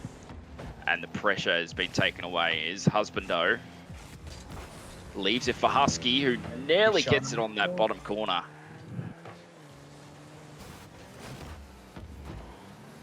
Radar's gonna be there to clear. And we got an open net here, and it's gonna be 4-0 with 50 seconds to play. Again, looking team bleak, looking very bleak for Robin Hood. But I feel like they have a minuscule chance, if not if any, to try to bring this back and tie this setup. I think that goal was just based on time management. I think they had to go for it. Being 3-0 down with about 50 seconds to go, that's about the point where you go, well, we got to go all out. We got to go and try to throw something at them to win. I think they might in game 3. Oh, that's nearly been doubled off Radar. That's gone in. That might start a bit of momentum in game 3. It will indeed, and that really puts the pressure off them to perform. And well, it might be a start of something beautiful here. You only got 30 seconds. You got 3 goals to tie, and I think it's possible. Golf is gonna really show that. Radar's there, double touch. It's gonna be sent at the corner. Is May tries to put it in the bottom corner. May's gonna settle with a demo, and a great save by Husbando. It's gonna be cleared into the orange spot, and just like that, the game is over. Yep. Time management once again. It's very well played. Very well played once again from Toothless. They're able to suck down the clock and make sure that there's just no time for Robin Hood to do anything about it. They've Like done very well there. 2-0 Toothless. Amazing play by both teams, but Toothless came out here and really showed who's boss. They really put on the pressure. They really showed what they can do offensively and defensively, and the teamwork was there. Robin Hood can't say the same thing. There were plays, but at the same time, they didn't really perform as well. I think that as I've said, and I hate to sound like a broken record, but the pressure is the difference in this game. I feel as if Robin Hood if they start to put some pressure on the passes from Husbando, this could be a completely different game and make a big difference in that. I think they definitely need to, like, sometimes just banging the ball up the other end can be the difference in putting pressure on the defense of the opponents. And I feel as if maybe banging the ball up there and putting pressure could be the big difference between winning and losing a game. And maybe, if they can steal a game, I would say we're going to a game 5. So because of pressure, so a big game 3 coming right here.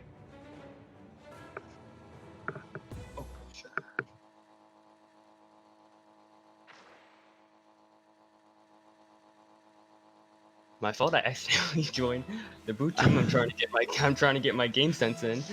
Muscle memory. But very indeed muscle memory. Sorry about that. Radar's gonna be there for a giant shot off the backboard, just a little bit off. Derpy's there. Gonna be sent into midcourt, and Orange is now starting to show what they can do on pressure, but it's gonna be sent off. Yeah, it really is almost like they're listening to the stream. Oh, that's wonderfully dribbled by Husbando, and that's what I was looking for. That's that kind of play that I know he can do, and it's just perfectly played. To be able to think that you're going to have the time and space to be able to make that play is harder than it looks. So it's going to be going over to the orange side. Game's going to be there. It's going to be looking for an air dribble. It's going to be blocked by Arable, or not Arable, excuse me, Husbando. Speaking of Arable, he's going to be sending it over to mid, and the ball is just going to stay there for a sec. Husbando is going to be there, sending it to the corner. It's going to be looking for a shot, and it's going to be blocked by May. May's in the corner for an extra. Going to send it into the blue area to get the pressure off. Arable is going to be there for a 50-50. And it's going to be Radar. The ball can still be in the corner. And there we go. I just from this first minute of play, you can really see the difference in the two teams in terms of attacking. It seems to me like Toothless are always having 2 players in their opponent's half, and because of the pressure they've been able to put on the last 2 games, they're able to punish it. They're able to. I think that the big difference is whether or not if Robin Hood can get it on their half of the pitch, this game is not over. I think that being able to have time on the ball like this is huge, and eventually the shots will go in if they have time on the ball. Herbal Great clear over the foreign side. It's gonna be this, it's in the corner. Vando there, gonna be serving the court. And it's gonna be an easy goal or not. Arrow is gonna be there for the amazing save. At the very last second, Guardian Angel. That's actually very well saved to be able to read that's going at it, because you would have had to turn around at the very correct time there to be able to save that. It was very well played. So you talked about pressure. How do you think this game 3 is going so far with the amount of pressure that both teams are putting on each other? I think that, here's an open goal if they get it, and they have. See, that's what I'm talking about. That's that kind of knock the ball up. I think that overconfidence can be a huge thing, and being able to punish a team that is pressurizing you by just knocking the ball up into your opponent's half can be a big thing. And you saw as soon as they knocked the ball up, they had an open goal. I think that now that that's happened, there might be a bit of pressure taken off of Robin Hood in the process, because they'll be too afraid of overcommitting again. And it's really going to shift the momentum towards Robin Hood's side. Absolutely possible. And it looks like that's what's happening here, as Blue seems to not really find their bearings on how to shoot the ball. Bear's going to be putting a shot on net, and it's going to be saved by Husky. Arrow's going to be sending it over. And it's going to be on the wall. May's going to be there. Looking for an extra shot. But it is going to be controlled by Husbando. Husbando's going to flip it over to himself. Honestly, it's going to be fun on the wall, looking for a wall play. It's going to be putting it in the corner. And it's going to be saved. Not saved, excuse me. It's going to be rejected by Derby, and it's going to be clear over to the blue side. This is better pressure. May getting the demo on Husky, being able to play more attacking now. They're able to put less pressure on themselves in the defense. Raiders starting to actually defend very well now. Got the ball here, tries to put it up. And, I mean, they had to come back on the rotate. You can't just, especially at 1-1, you can't put attacking pressure on them and get screwed over at the end by getting done on rotation. Especially at 1-1, I think that at the moment they'll both be testing themselves, and it might just come down to which team is able. His Husbando with a flip reset chance, he's got it! Amazing. That is huge. Being able to actually flip on that one, get the flip reset, and Derpy had no chance on that one in the end with wonderful power to be able to get that on the corner. Soul snatching goal coming out from Husky, and it's really going to put the pressure on Team Robin Hood and see how they will respond, and if they can tie the game, if not lead the game, and force us to a game 4. That goal is, from how much pressure they've been putting in game 3, Robin Hood, that really can be a dagger. That can be a dagger in the heart, especially when they've done very well to come back into it in this game 3. And to have Wei Yin, who probably, if it remains like this with 20 seconds to go, probably deserves player of the series for how well he's controlled for this team. And it's going to be crunch time here. It's going to be 10 seconds. Let's see if Robin Hood can pull this one out. They're going to have to go end to end right now. They're going to have to go now. Off May. Nobody's there. The ball's going to hit the floor. And it's going to be a clean sweep by Toothless. Although, I will admit, Robin Hood really had me on that game 3. But that's, again, that soul-snatching goal done by Husky with the amazing air dribbles really put the match out of play for Team Robin Hood. And it's going to be, again, a clean sweep. Yeah. I honestly think very well played from Toothless. I think they deserve to get themselves into the final, and if they can put some pressure on the team that they have in the final, they could go all the way. It really depends on how much pressure they're putting on. I think that Robin Hood might have been listening to me before Game 3 and saying, put some attacking pressure on them and get that ball up there. It worked. Unfortunately, you can't go past where Ian Husbando's play there. It absolutely perfect. It's a dagger in the heart for Robin Hood, but there's nothing much you could do about that play, and it was very well played for somebody of his caliber. So that is game number 5 done for the Sweep their semifinal game. They'll be moving on to the grand finals, which you will see next, taking on the winner of this matchup between Bowser and Toriel. Bowser moving up to the semifinals after a forfeit, actually, in round number 1. So they will be coming in fresh, maybe cold. I don't know. We're about to find out. But taking a look at the teams, Bowser is composed of Complex, Fuchs, something, I think, and Walking Lynx, and then Toriel, you've seen him already, Gmo, Hunter, and Tiki. I'm still joined by none other than Foxy. You guys just heard him cast the other one. I hope you're all ready to go. Maybe got some water, Foxy. Yep.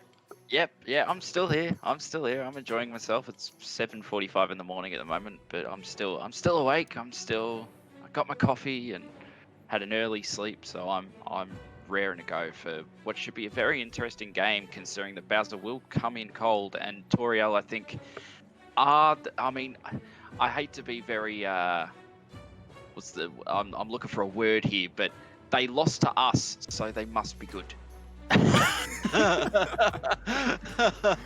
Fair enough.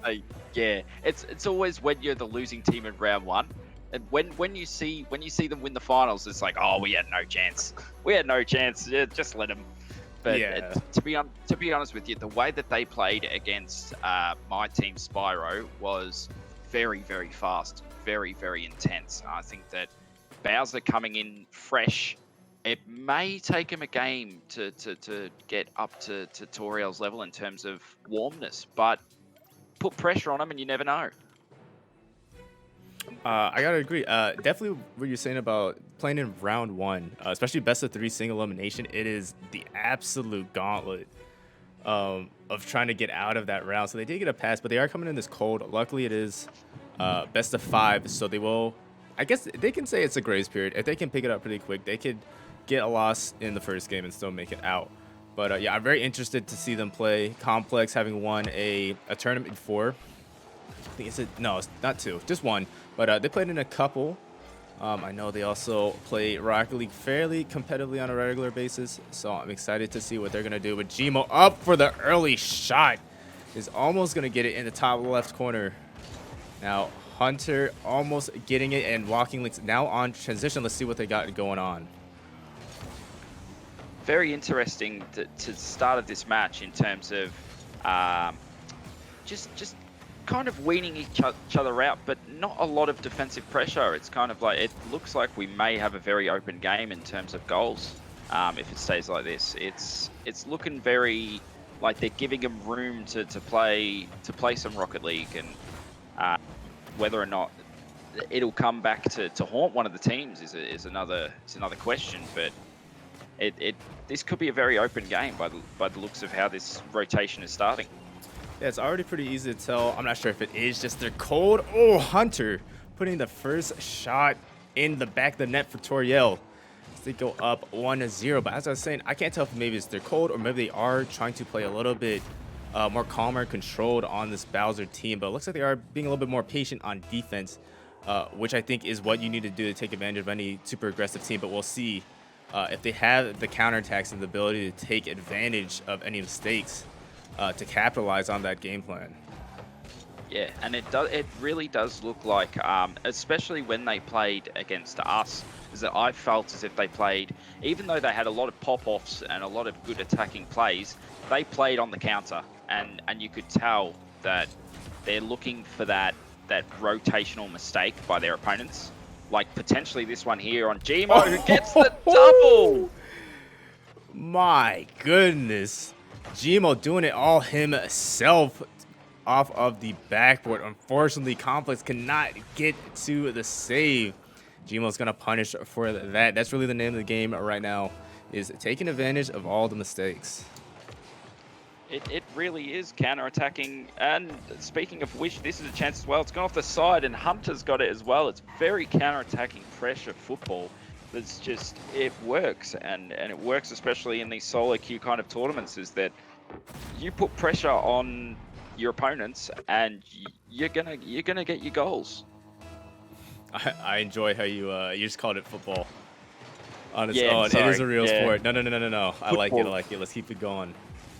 Football. But yeah, now we're seeing again this Toriel team putting pressure on. They're really just living on this Bowser side of the field. Gmo, That's a perfect pass. another one. This Hunter to Gmo couple, especially against Spyro, but even now, is just, it's very hard to beat. It's especially when you don't have defensive chemistry because you're playing in a solo queue. This is very hard to beat, and they look like they've been playing for years together. It does. I think one of the beauties of the tournament is really you meet a lot of new friends, but maybe also some old ones as well. I think these two have both been in the server for a decent amount of time. Oh man, what a pitch is that in? Pinch! Oh Just my. not. Speaking of chemistry, that pinch is nearly perfect. Hickey now looking to catch it at the midfield. Isn't able to get it. Hunter 50'd. Gmo luckily getting back fast enough to put this one over to the walls. They're going to take this themselves again. Looking for a little play off the wall. So they're going to be able to get past Complex as this Browser team tries to get their defense under control. Sometimes Rocket League can be a game of chess. I said it in the first game that I casted, and it looks like that there may just need to be a little bit of a change in terms of how they're playing this. As I said at the start, it may become very open, but you need to start putting pressure on the team that is popping off, as they can just go 1, 2, 3 punch, and all of a sudden you're out of a game. You've got to, especially when there's a minute set of 40 to go and it looks like things aren't going your way, that's when you start to make a little bit of a change and go, well, we've got nothing to lose because we're already 4-0 down. Let's see if we can put a bit of pressure on, change the way we're playing, and see if we can bring it into game 2 with a different mentality. All right, I definitely think when a team does start to get a little bit reckless, they start the double commits like you just see. You kind of got to be able to put them back into place, make them start questioning their decisions a little bit more, and do your best to peel away a little bit of their confidence. Obviously, not going to happen by doing that. As another Hunter to Gmo. Overconfidence can be a bad thing, especially in the long run. It's unbelievable how many times you see that this happens in the first game, where teams get overconfident and start popping off and getting these tap-ins, that all of a sudden the second game comes along and it's a completely different series. It can become like that, and that's where I think experience may be huge for Hunter and Gmo. They've got to kind of just get to game 2 and say, okay, it's 0-0, and so their opponents have to do the same thing. It's 0-0. We've got a brand new game, and we've got to do something. We've got to play as if this is game 1. Put pressure on your teammates. Put pressure on your opponent, and try to get him to make those mistakes. That is nearly perfect from Hunter. That is absolutely hard to do. Especially coming off of the ground pitch. I think you did say it right there earlier. These teams don't know each other too well. They did have, I think it was 4 or 5 days, we gave them an opportunity to play with each other at least. I'm not sure if this Bowser team did that, or if they did. I don't know how much they did practice. But hopefully they can try to figure themselves out after this game and see what kind of changes they need to make. They're definitely going to have to put this Toriel team in a position where they need their third man to step up, and they can't just keep running around recklessly on offense. It may come down to like Robin Hood in the third game, where just knock the ball up. Sometimes dribbling can put yourself under pressure in these kind of games, and sometimes just knocking the ball up, trying to hit it off the back wall, like Hunter and Gmo did a couple of times in that game, can be the difference between putting pressure on and not. Right, I definitely agree with that. Real quick, I want to address a question from the chat. Are any of the leaderboard contenders still in? Yes and no. So what we were looking at before was definitely an analysis of the top 7. I think you only saw 5, but there are 7 people currently with 2 tournament wins under their belt. None of those people are in anymore, but with Nimbus, who's playing under the name of Wargin Husbando, I think. He has 1, and if he wins today, he will have 2, and I think he's played in enough tournaments to where his match wins will bring him into the top 5 for sure. I don't think it'll take him to number 1, but he'll most likely go into top 3 if he does get that a tournament win here today. But he's one of our more veteran players, so he has a lot of stat points, I guess, up there on the leaderboards. But yeah, I guess that'd be your main player to watch. Yeah, if they keep playing the way they did in the last series, this final series could be huge. It could be big in terms of the big picture, but also we could see 5 games. Oh yeah, absolutely. And right now it's really just I want to see this Bowser team make a lot of changes and see what they're gonna do differently right now. Yep. Bit of pressure on the ball, bit of pressure on the opponents, and here's a chance, and that's a tap in. That's better. That being able to knock it up, put some pressure on your opponents, and the mistake from Gmo by going a bit too far, perfect. Let me tell you, they really went all in on that one. I don't know if you counted, but all 3 of them on literally the goal line at the same time. But it worked out. Oh, almost. Okay, I thought that was going to be an incredible save from Fuse, but maybe not necessary. Now as Complex tries to take this one out. They got a couple people there forward. Hunter's going to get there first. As Fuse tries to take this ball across and get it away from the team, but he sets up Gmo for a little bit of a pinch there. Complex and now having to flick it in front of his own net, pulling the ball away. But I'm just going to continue the midfield pressure. You notice how after that 1 goal, all of a sudden Hunter and Gmo are in a very attacking style. They don't want to be behind. They're trying their best to make sure that they can get that goal to put it back to 1-1, and that's where Bowser have to look at that and go, they're over attacking here, we need to find that tap in, and if they do that, this series is alive. Hunter now on the big flick. Fuse gonna make a good stop there early before he let it get to his goalie box. Gmo off of the backboard. Once again, Tiki getting involved. Gmo hitting this one up. Hunter's not going to be able to get there. And now Fuse and Complex have a lot of green field in front of them. See if they can make a fast play happen before the defense gets back. Their team playing very far forward. You can see even there when the ball was just floating at maybe their 18-yard mark. We're too far forward to take any action on it. And now it's just an open net.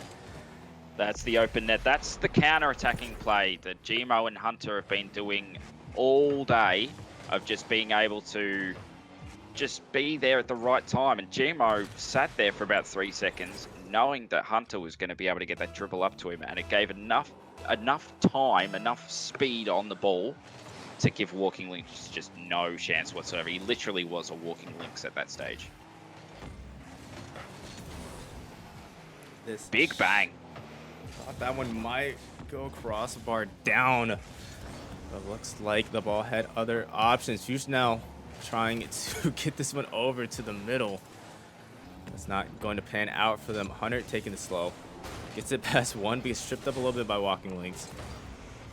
Gmo trying to take control. Does get bumped. 2 bumps. There's the pressure.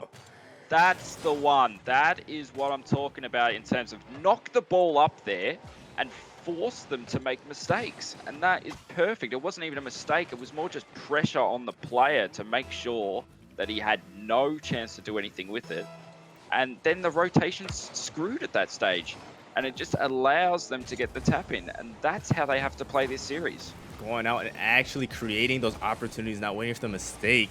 That was an incredible angle there from Fuse, or Fox. Yeah, to get that goal. Huge flick. Look at that! Oh no! Oh, unlucky. very well played, though. They're definitely playing this game too completely different. That not only putting pressure on the players, but putting pressure on the ball as well, and giving them the ability to stop the counter attack. And you know, it's like they always say, you know, good form of offense is a good defense, and that's what's happened in this second game, is that they've stopped the counter attack, except for the one play, but they've stopped the counter attack that completely punished them in the first game, and it means that they can counter a counter. And there's an angle shot, and Fuchs has got that one too, and the pressure has completely changed, and we've got ourselves a series. Already, this game wildly different from what we saw in the previous one. I'm wondering what is going on in their comms right now. Maybe they're actually saying, you know, hey, this is what we got to change. Or maybe they just finally felt each other out, shook off some of the nerves, especially coming into this tournament so late. And that they've finally been able to figure it out. Looks like Gmo wants things to go back to the way it was. That's just an unlucky kickoff. That's when you have an awkward ball like that whiffs just based on how the ball bounces, it's very hard to get back, and they've got to now think, let's start playing time management. There's a minute 48 on the clock. They're a goal up. They want to look at this and go, let's get at least overtime. They're a goal. Oh, that from Hunter. That is a brilliant chip. To be able to get that over his car, this might be the best goal he's had today. To get that and be able to put that on perfect length to get that in. And now, once again, whole new ball game. We're 3-3, a minute 36 on the clock. The pressure's on now. Now it's really up to this Bowser team to try to keep that, or I guess not keep, but rebuild that momentum that they had going at the beginning of the game. Come out with that same aggression, especially when you saw the bump play. Bring that one back. That's something you have control over. Like I said, you don't always want to just wait for a mistake. You got to go out there and create those opportunities yourselves, and it looks like they might have one right here. Complex. 3-1, he's knocked in. The bump again. It's like they're listening. Yep, it's honestly like they've gone and listened to the VOD and listened to what we said about pressure on the defenders, and they're now playing the counter against them, and it's worked perfectly in the sense that they've put pressure on that one lonely defender who left there, and after that they just had no chance. All right, now Gmo on the offensive here, supported by Hunter again. This one's going to be stopped before it makes it to the post.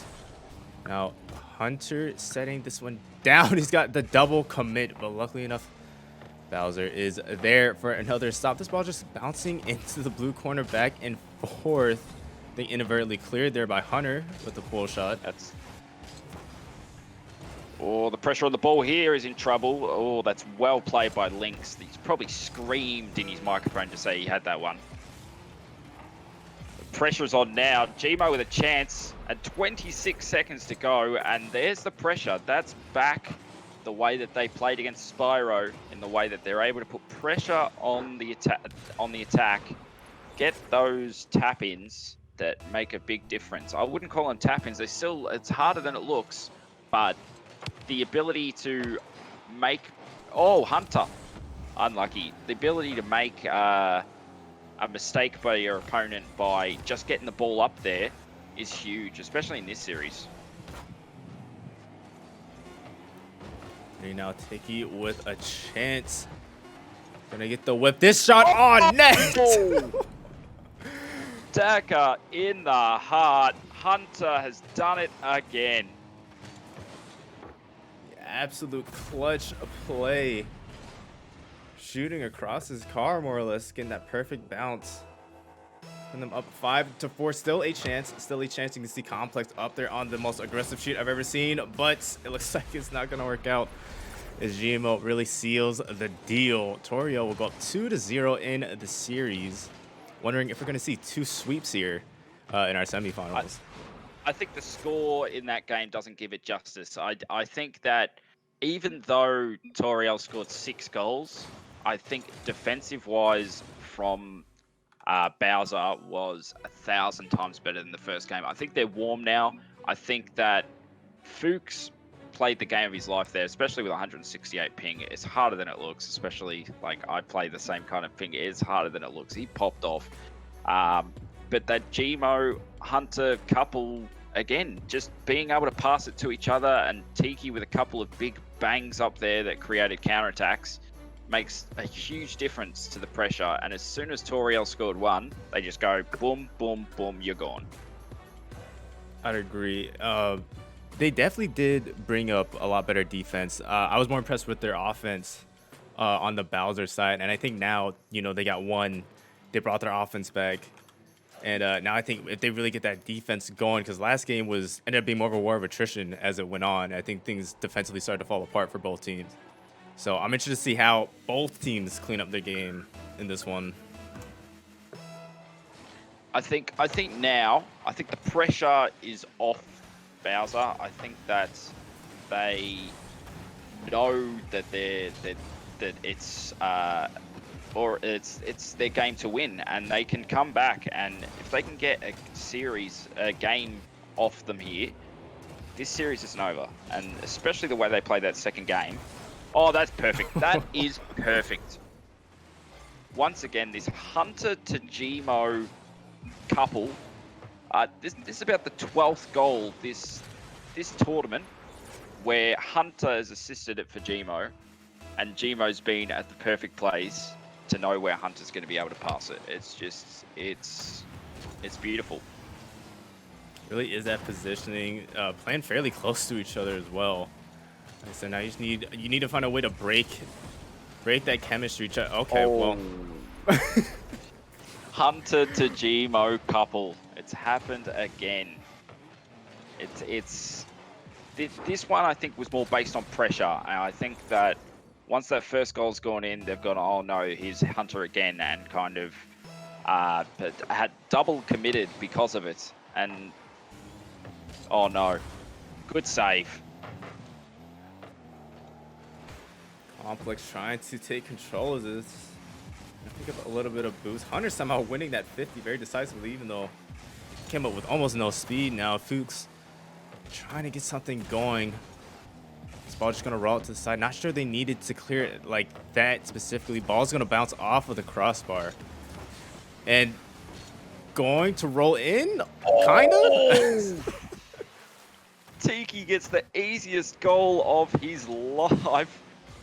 He hits it in, it goes like that, and he's just taps it in. Just all he had to do. It was perfect. Just easy. And that's just showing you what a Crow can do, I guess. Yes, so definitely got the slam in there, but was a very good play to get it underneath the defense, as they did kind of hit it to themselves, I guess, off the crossbar.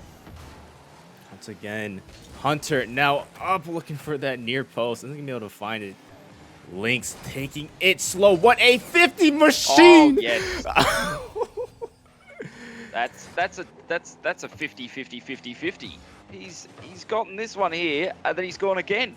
Oh, that cannot feel good to be on the other side of it. I feel sorry for Gmo to get absolutely bodied in the paint.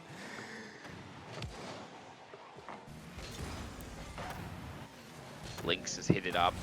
This is what they need to do. They need to hit it up here and just just have it on their side. Even if they're double committing, like to have it on their half makes a big difference, because you know that this Hunter Gmo couple being on the other side is not a good thing.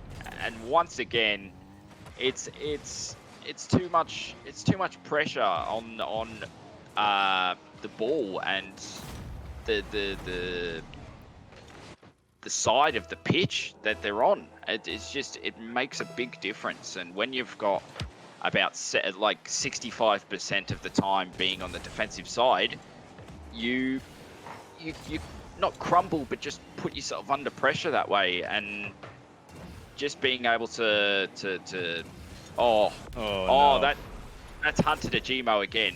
He's actually hit the ball here, but then he's smart enough to just put a little tap on it, and Gmo's probably screamed, "Mine!" And that's just perfect play once again from the two. No, they're not here, but I swear I could have heard their VC. Yep. Oh man, what a kickoff. Complex very aggressive on these kickoff plays. Hunter Oh, he's gonna doubled pull it. it off. The double on this one is actually harder than it looked, and he just, I don't know whether or not he meant it or if he went for the actual shot, but he's doubled that. He's actually hit that very well. Toriel up by 5 goals, not even halfway through this game. I would gotta imagine Bowser's ready to try absolutely anything at this point. The thing at the moment is I'm kind of feeling like they're not only putting pressure on Bowser, but they're putting pressure on their opponents in the final.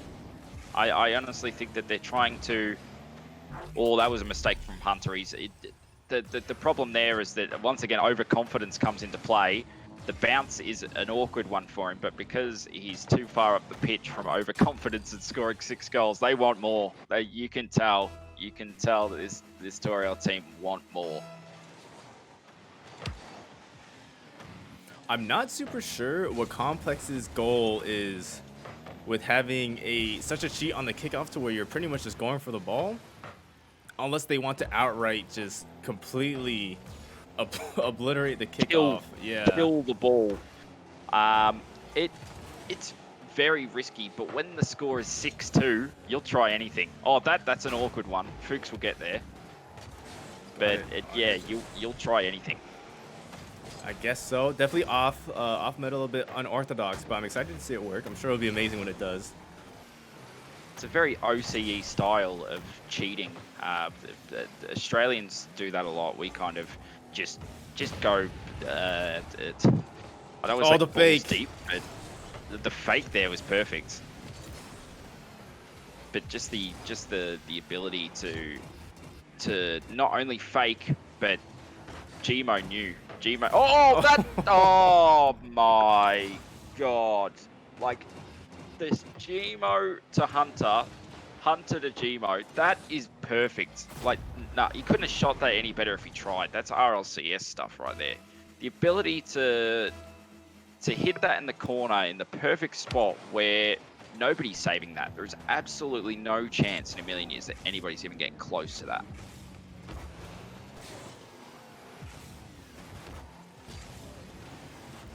Ooh, this one gonna go in for Bowser. With the amount of goals that have been going in, it's still possible. It's still completely possible. We've seen 10 already, and this hasn't even been 4 minutes.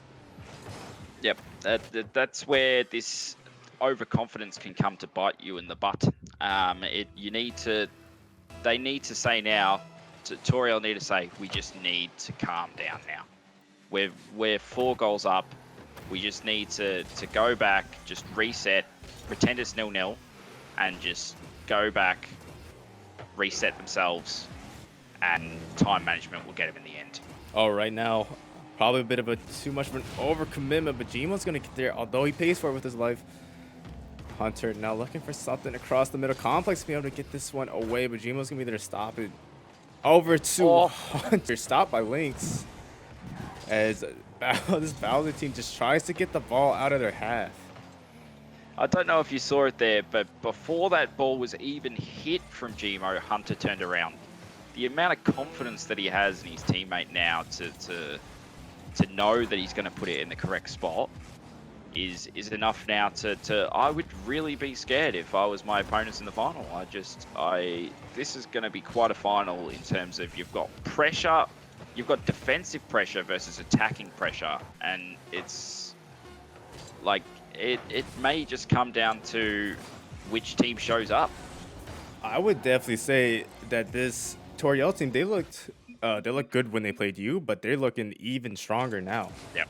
And I'm interested to see when they take on the Sutas team, who I think has been implementing all 3 of their players very well, how they respond to that, because you cannot 2v3. I want to see them get Tiki involved as much as possible, right? But I honestly think that could be that could be a huge difference in the final game is whether or not all 3 players on the team can be implemented, or else a good team will punish you for that and just say, well, if we put 2 players on Hunter, then good luck. But I would not put it past Hunter to beat 3 players, let alone 2. Well, I'm excited to see what it's going to be like. We can only speculate so much, but we're going to go ahead and throw it to a break so we can get right into this grand final as quickly as possible. Thank you so much, Foxy, for joining us. I believe that's your last one for the day. We love having you on here. And, of course, we always love seeing you play as well. But, yeah, so we will see you guys in a bit. Please don't go anywhere. Path to the grand finals. Toothless sweeping both of their quarterfinal and semi-final, and then I think Toriel also sweeping Yes. both of their games. Yeah, I'm sure Foxy can confirm. But yeah, so we're excited to see both of these teams face off in what seems to be a battle of the two Titans. Taking a look at their teams real quick, just in case you forgot. Toothless gonna be Nimbus, Azrael, and Arayo. Yeah. Yes. Boyfriend, you can confirm that's how you say it? Arayo. Yes, Arayo. correct. My bad. Okay, we promise he will not be bias casting. No bias. No bias. No bias, no bias, no bias. And then Torio, Gmo, Hunter, our member of the month, and Tiki, one of our rookies. We got a lot of rookies as far as RLFurs Cup goes, actually, in this. So, yeah, and also to answer a previous question about the leaderboards, Nimbus, if he wins this tournament, will move into number 3 in the leaderboard. So, yeah, no pressure. Okay, well, anyway, we're going to get everyone onto the pitch. And, yeah, I'll throw it over to you guys, casters. Yeah, all right. I'm really excited for this game. How about you, Foxy? I think this will be a lot closer than what's on paper. They're both two teams who sweep their opponents, and I think it'll come down once again to pressure, and it's going to be a lot of it from both teams, as they were able to beat their opponents from pressure alone. So this is going to be quite the closed affair. I think that we've had a couple of open best of fives, but this one might just come down to which team can put the more pressure on. Yeah, definitely. So because Arayo is my boyfriend, I have a bit of insider. Oh, and that's a goal. There is where you and a husbando getting in there and just pressure straight away. It's just that boot up there that I said the last few series of how are you going to beat Toriel? Well, they've been putting a lot of attacking pressure on, so do it yourself, boot it up there, and now they mightn't be so sure to put all three players like up like they have been. Yeah, I think one of the big things in this game is going to be on positioning, because what we've seen so far from Team Toothless is positioning has been on point the entire series, every single game they've played. I know that Arayo and Azzy, they're not as mechanically skilled, not even close to mechanically skilled, just going to say that to Nimbus, but their ability to position so that Nimbus can do these crazy things that he's known for doing is what's really helping them win win these games in such a convincing fashion. You got to use what you have, and if it means just being in the right place at the right time for the carry, if you really want to call it that, to be there at the right time is huge. And I think especially having Nimbus on your side, who is known for not only popping off but just doing the basic things. There's a lot of basic things that he does that is like just being able to play a game of chess and know that they're overcommitting. So he boomed it up there. They scored. It is a big difference in having somebody who is knowledgeable. And Huskies hit it in. Azu has got it, and we've got a 2-0 game. Yeah, definitely. But we also cannot count out Team Toriel, because they've been showing off with the amount of pressure they've been putting on to all these other teams. They've just been rocking it, really. The combination of Gmo and Hunter, they've been working so well with so many passing plays between the two, both ways around. It's really fun to see it, and it feels like they've been playing with each other for such a long time. It comes down to, I think that one of the big things it's going to come down to, and I said it at the end of the last game because I thought I was going to be saying bye, but it seems like you guys can't get rid of me. That it's going to come down to whether or not Tiki can get into the game, and whether or not Gmo and Hunter can get Tiki into the game, because this is a final, and the longer it goes on, the more pressure is going to be put on Gmo and Hunter to perform. But the reason why there's pressure on them to perform is because their Toothless are allowing them to make these mistakes by putting a lot of pressure on the ball early. And if it means putting pressure on this Hunter Gmo duo to stop them from popping off and kind of just, they've gone 3.5 minutes without scoring here, and that's the longest throughout the day that we've had that. Yeah, definitely. For sure. And I think that the longer it goes on without a goal, the more we could see Gmo and Hunter kind of try to change it up a bit, and it could be huge. Yeah. Well, let's get back into the game. It's 2-0 right now with about a minute left to play, a little over a minute. And it looks like there's a good amount of pressure being held from Team Toothless. And Oreo countering Tiki's hit across the field. But that's another nice hit across the field from Hunter. Nimbus trying to take control of the ball, but Hunter's interrupting that very well. Gmo's hitting it out towards mid. Oreo doesn't get the clear, but Nimbus is there to get the save. Offensive pressure is starting to take place here by Toriel. They're definitely putting the pressure on it. There's the Gmo Hunter. It is. The couple. That's what we're looking for in terms of being able to get that Gmo pass into Hunter that puts the pressure on the defense into trying to make a defensive play. And with 41 seconds to go, now we've got a game, because this becomes shaking in boots time. This becomes, if Gmo and Hunter score again before this game ends, it becomes a game. Yeah, as you're hitting it downfield, caught by Gmo, hitting it to the side. But he does miss the second hit. Oreo's going to come for it. Hunter gets a great challenge. The save from Nimbus keeps the ball alive with 18 seconds left to play. Open goal. That's an open net. Oh, such a great save from Hunter. Keeping the pressure on the last 10 seconds. This is so tight. Ooh, see, here's the problem you got now. They're giving Hunter and Gmo a bit of time on the ball with 2 seconds to go. Tiki's had to go up there because he's had no choice. The ball will not bounce yet. Gmo's there. Hunter's there. It's going to go up in the air. Gmo, defensive pressure. Tiki's going to try and go up, and it's been blocked. And Toothless, kind of a small upset, but they played very well in the first game, and if they keep playing like that and keep playing defensively the way they have been, it's going to be hard for Toriel to win this. That was such an exhilarating game one. There was so much offensive pressure and and great defense from both sides, and every player played very well in this first game. I think we have a set. We've got ourselves a set.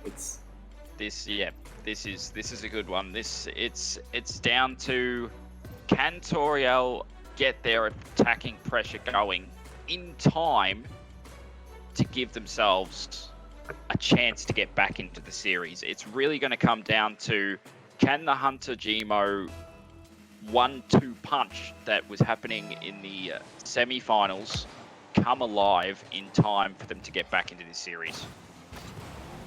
So, first offense is for Team Toriel. Gmo hitting the ball into the corner and heading out towards mid. Hunter goes for the shot, but great save from Oreo. Taking able their to time. clear it. Definitely taking their time there, making sure no mistakes happened on the defense, and it was well done for them to just boot it out of there, just get it out of that area. You don't want to be giving Gmo and Hunter time to be able to... Oh, that is perfect from Husbando to just not only get the pass off, but stop the counterattack by just getting that extra touch on the ball. Gmo setting it up for Hunter again. And there is the first goal of game two, once again, from the Gmo Hunter Dream Team. It really does come down to that, and once again, Hunter is up before Gmo even passes that. He knows exactly where Gmo is going to put that ball, and it comes down to game sense and knowledge of how long these two really have played this game. Not the best touch from Arreo, but Nimbus is able to get it out. Gmo keeps it in the corner, keeping that offensive pressure. Tiki with a miss, but Arreo's able to clear it. Hunter keeping it in the mid. Going forward. He's going to try and get this pass up in the air for Hunter. It's actually gone too far. Tiki is going to play it defensively and actually put off Gmo's touch there, but it's actually okay. They'll get the clearance here. And Hunter, once again, just being able to get the pressure off by just being able to get it on his side. Once again, perfect pass. But once again, we're Yin up there to save them. As we're keeping it in the corner, trying to make a play, getting it downfield, but Gmo's going to stop that in its tracks. Nimbus going for a challenge with Gmo. Arreo's going up. For a hit downfield. These rotations are very good from both sides here. It's a very closed game. It's definitely the most closed game we've had today in terms of openness, and coming down to those small little passes and mistakes are the difference now. There's no more big mistakes that are going to cost you goals. It's those little ones, those little differences that's going to be the difference maker in this series. Especially there, as Hunter's put it right in front of goal. Azu not quite being able to put it in the right spot. Right, Nimbus going up with it, but gets bumped out of the way by Tiki. Tiki going backwards with the hit. Gmo's trying to take control here in the corner. This is a quick pinch, and Arreo gets the demo. The pinch actually came off, too. Nimbus going for the double, but it's cleared away by Hunter. I think it's very well communicated from Hunter to from Gmo to Hunter there. I reckon he's probably said that he's not going to get to it. He's probably screamed for Hunter to go for it, and they doubled in the process, but it's actually saved him a goal there. And communications in that situation are huge. Yeah, definitely. And now we got Azu going downfield. It's the demo on Gmo, but Gmo's able to hit it back to the corner. Reyes sets it up for Nimbus. After going off the wall, Gmo's able to help him out there. Azu hitting it downfield again. Hunter hitting it across the field this time. Tiki hitting downfield. Arreo getting clear off the wall, but Gmo's able to catch that back up. But Arreo gets a nice challenge too. Nimbus getting it past Hunter. And past Tiki. Husbando's nearly gotten through there. He's just... He needs that second player to come up and kind of help him in that situation, but it is only 1-0 with a minute to go. There's still plenty of time, and you don't want to overcommit yourself to make it very hard to come back. But that offensive pressure is starting, and Husbando with a chance. He's actually hit it down enough for it to go in off Arreo's pass there, which was perfect because of the pressure put on the ball. It was perfect. It's just put the pressure on the ball, get the pass to Husbando, he'll tap it in. But that was a lot harder than it looked. Yeah, it definitely was. That shot, there was so much aerial control being shown off in that shot. Even though it was just a short aerial of only about a second of airtime, there's so much control put into that. Being able to just hit it right in and place it in the top middle of the goal where nobody was. And that goal is a huge difference. It puts pressure on Hunter and Gmo to get their goal now. It's actually made Tiki have to play a bit more attacking now, and maybe might come back to haunt them. It really just does depend on which way the rotation's going when the ball gets up there. But the amount of pressure on the ball that's coming now from Toothless is a lot more, because they feel it. They taste that blood. They really want to get this game gone before overtime starts. 7 seconds left. Arreo hitting it towards mid, but actually goes a bit far as he misses the aerial. The upper bounce allows Hunter does not allow Hunter to get it, and we're going into overtime. Now, this is interesting. It's a Very missed interesting. Not that kickoff. kickoff. Yeah, it's a missed kickoff. They allow the pressure to be put on them early, and Gmo's going to go up there, and they're going to put. You could see Hunter definitely going for demos here. They're definitely trying to get themselves a opening. That's a perfect pass. The Hunter's in a great spot to block that. We're trying to keep with the ball, but Gmo's able to hit it out. They're able to hit it off the wall, but not able to get much off of it. Hunter gets a shot towards the net, and Nimbus clears it away. They've just got to watch themselves for those little doubles at the moment. Just make sure that there's no open chance for Gmo, because he will take it. Azu's got to get back. He's going to do well to get back, get his boost, and we'll start again. So a minute into overtime, and Husbando is going to go for the big one. Cannot make it in time. Azu he's hit that perfect. The amount of pressure now that's going on to hit it into that back wall and try to make a mistake is huge. There's kind of an open net, but Hunter's now back. Oh, stealing. Azu's able to catch it and keep the pressure up. That's very well done. They're playing very defensive-minded, that they just don't want to over-attack. Especially in overtime. Last thing you want to do is just demoralizing if they score on the rebound and just go up the other end and get a counter-attack 3-on-0. It's the last thing you want to be doing. Bit of a double there, and it could allow Hunter to go on the counter-attack. Can he find Gmo? That is the question. Rio's stuck in the air. He'll go himself, and Hunter has pitched it off the floor, passed it to himself, screams for the ball, and it's gone in off the little pinch off Aereo, and all of a sudden, it's 1-1. We've got a set. It's now basically just a best of 3 at this point. Yep. It's very exciting. This is actually the closest set that we've had all day, and it's very exciting for it to be in the grand finals of all places. This could go either way. It really is going to come down to which team puts the pressure on at the right time. I think that Husbando and Oreo, you've got this couple of fantastic defensive-minded players who are stopping these Gmo Hunter passes, the simple ones. But that's not going to stop. That's not going to stop them when it comes to those big plays that they're making, and it really is going to come down to which if Gmo and Hunter are able to pop off, or if Husbando can go up the other end. And I'm sorry to interrupt you. You need to press ready. Oh, whoops! It's all good. I was too busy talking. It's all right. It's all right.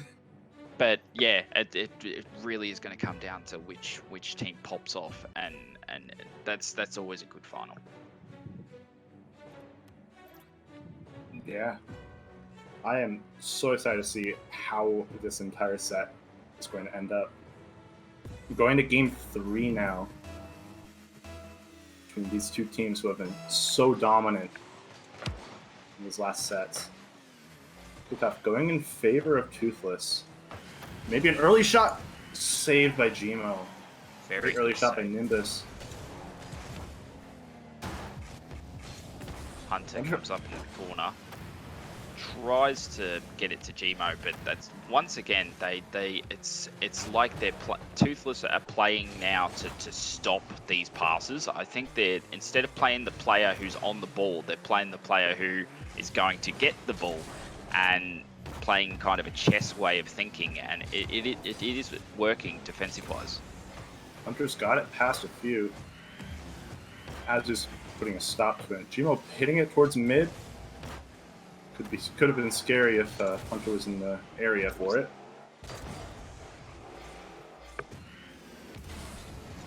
Ooh, Goes for the musty.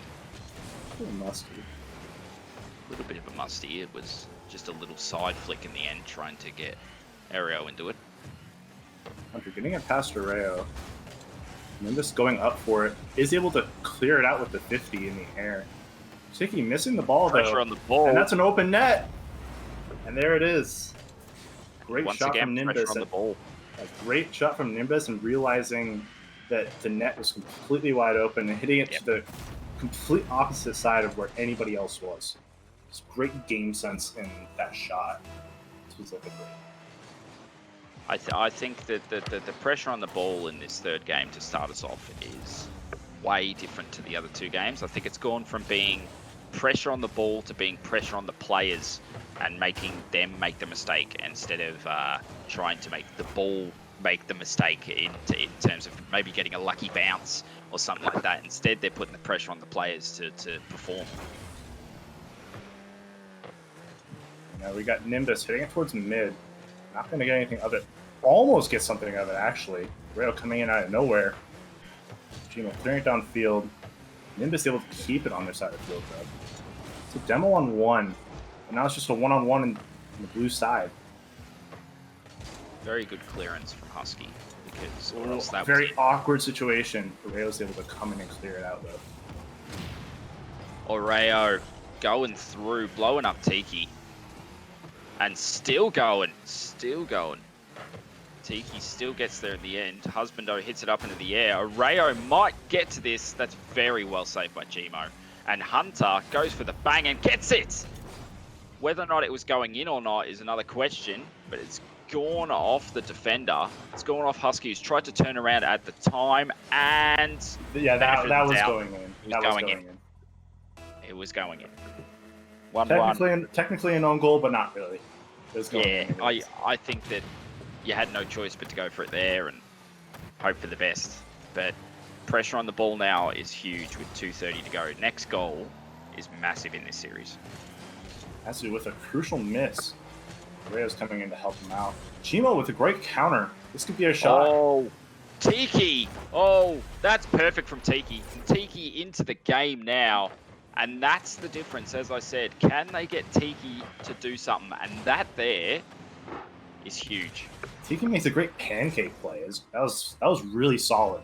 Obviously, I'm fairly certain he was probably going for the goal itself, but the pancake itself was also well worth it. Getting yourself up there and just being able to hit the ball and put some pressure, whether or not it goes in or not, just the ability to hit the ball puts pressure on the opponents to make a play. Rayo coming up on the wall, gets it past Tiki. And the ball's right in front of the net for Nimbus, but he doesn't quite get it. As he's going up, almost a little team pinch between Hunter and it seemed like Gmo. That was well communicated. I think that Hunter knew that Gmo was in trouble there. Just get rid of the ball. Very well played.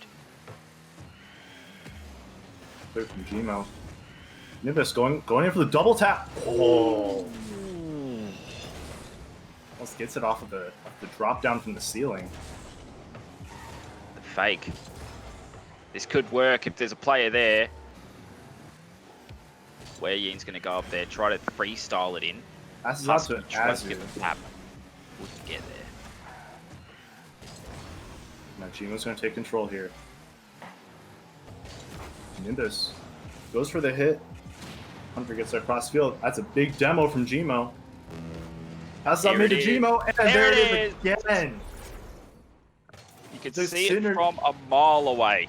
The synergy from Hunter and Gmo is so on point in these sets. With a minute left to play, up 3-1 for Team Torio. And what made the play there was the demo. The demo started the play and allowed Gmo to get open.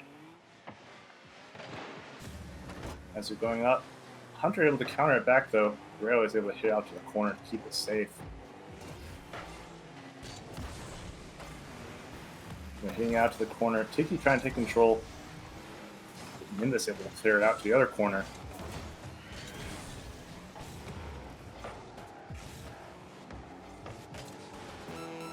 Rayo needs to put pressure on the ball, doesn't get there, and now it's just going to be all balls deep. Just get there, try to get something that's going to get a goal quickly, and in the process, Hunter takes the boost, which makes a huge difference, takes more time off the clock. Gmo takes that one, which takes more time off the clock, and he could dribble this for 7 seconds. I wouldn't put it past him. And we are going to game 4 with a 2-1 lead to Toriel. Yeah, I think the difference in that game is the amount of offensive pressure that came from Team Toriel. There was so much of it, and Toothless could barely even breathe. While they did get the ball across the field a lot, there wasn't a lot that they could get off of it, and most of the time, Toriel would just get the ball right back, and they would just take control of it and take it downfield. And what comes with that is that not only were Gmo and Hunter going back to their passing plays, but Tiki got into the game in this one, and it seems like after the game that they lost, they've kind of gone, well, we can't 2v3 this. We can't, like just keep passing it to each other. Try to get Tiki into the game, get him going, and try to get him a bit warm and see how you go from there. And it worked. The pancake play was perfect, and it put the pressure onto Toothless to try and make a play, and they couldn't. You need to press ready, brother. Oh my god, I did it again. It's all right. Muscle memory. Yeah, I feel you. Okay. Going into Game 4 now. This is match point for Team Toriel. Now, what does Team Toothless need to do to bring this back? Pressure on the ball. They need to go back to how they won their game earlier and start getting Gmo and Hunter to make mistakes, and even Tiki to make these mistakes and kind of go, well, we got nothing to lose now. Try and get these big demos that will stop Gmo and Hunter from getting their passing plays. However, that's perfect. That's perfect again from Hunter. He doesn't even need a pass it to Gmo. They high five on the way out.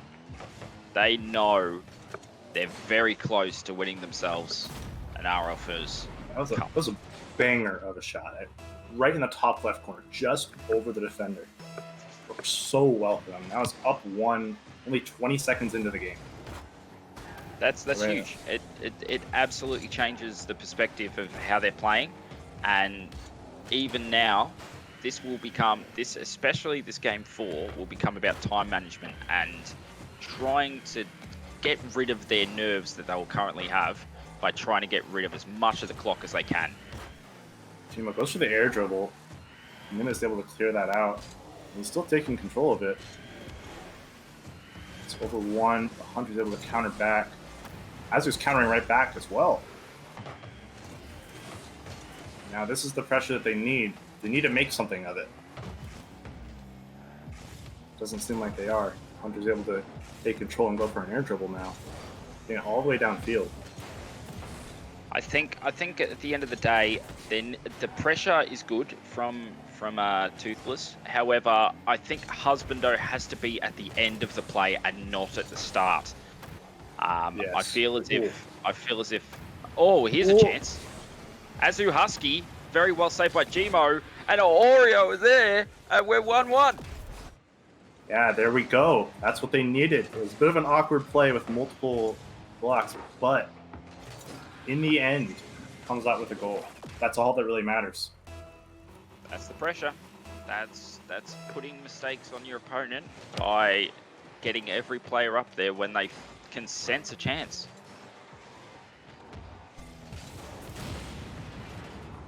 Demo from Oreo. As you're going up to challenge, and he's able to get it downfield a little bit. Goes right back to Nimbus and hits it over to Hunter. Keeping the pressure up over to Gmo. That was Tiki actually. He hits it a bit high. Demo one to Tiki. Gmo's up. It's going in. Great save. Would have been well called there by Areo, who you just got to get rid of it in that situation.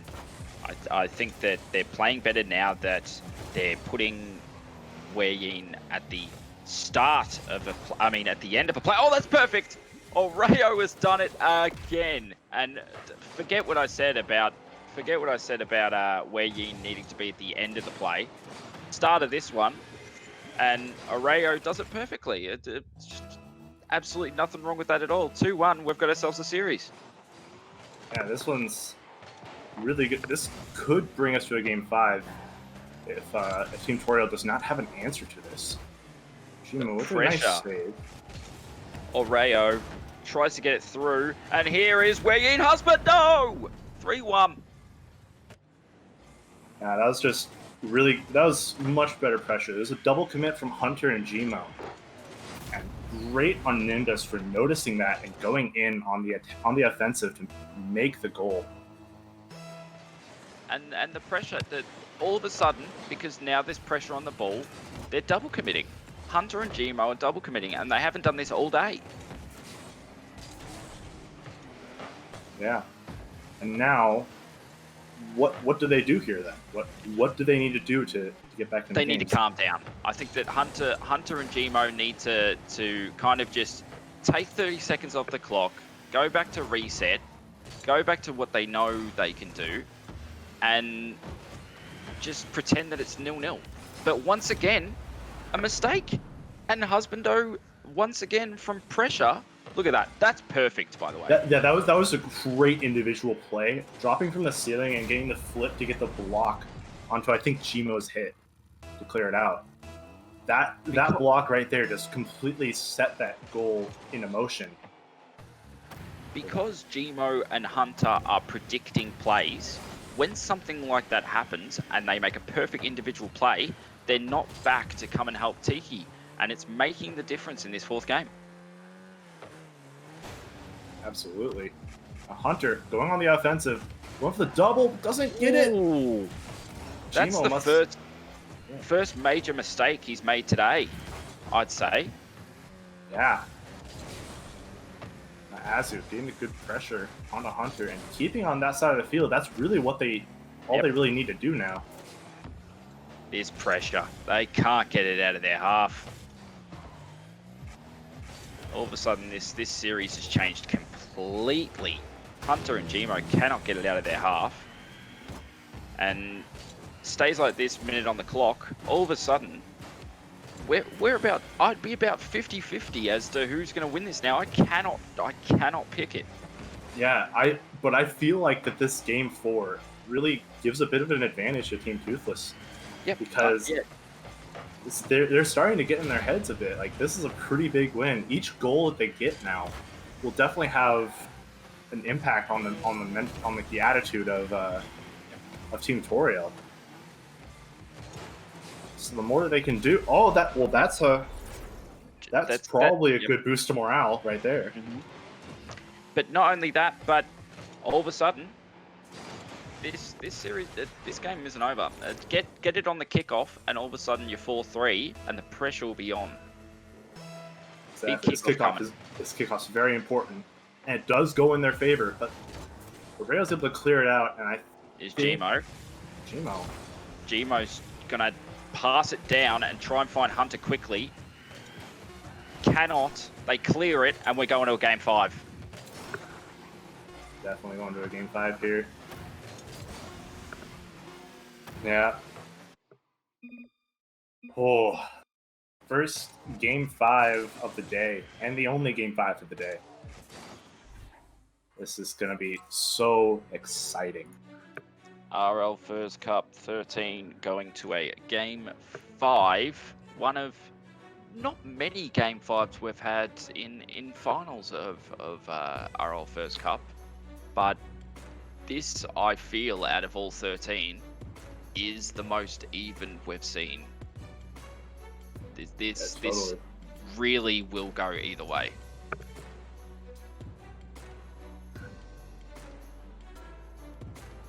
So, what do you think Team Toriel needs to do to win this game? Use Tiki.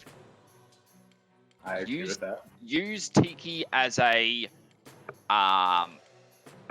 first player.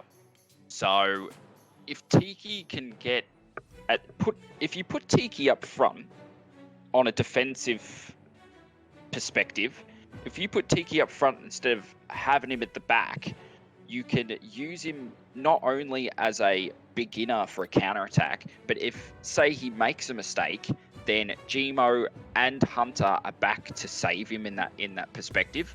So it's a best of both worlds. But at the moment, I feel like Tiki's being played as a last man in defense, and it's becoming an issue because of it. Yeah, definitely. I think we're having issues with Discord.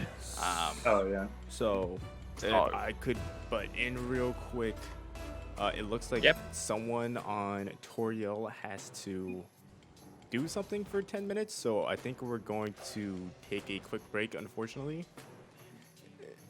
That's really the only thing we can do right now. Pressure on a game 5. Yeah. Really just adds to the suspense. I know, right? Yeah. Yeah. So, yeah, we'll go on a break for 5 minutes, and we'll come back with game 5 for what is going to be one of the closest RLFur Cups I think I've seen. It's just building onto the suspense. It's exciting.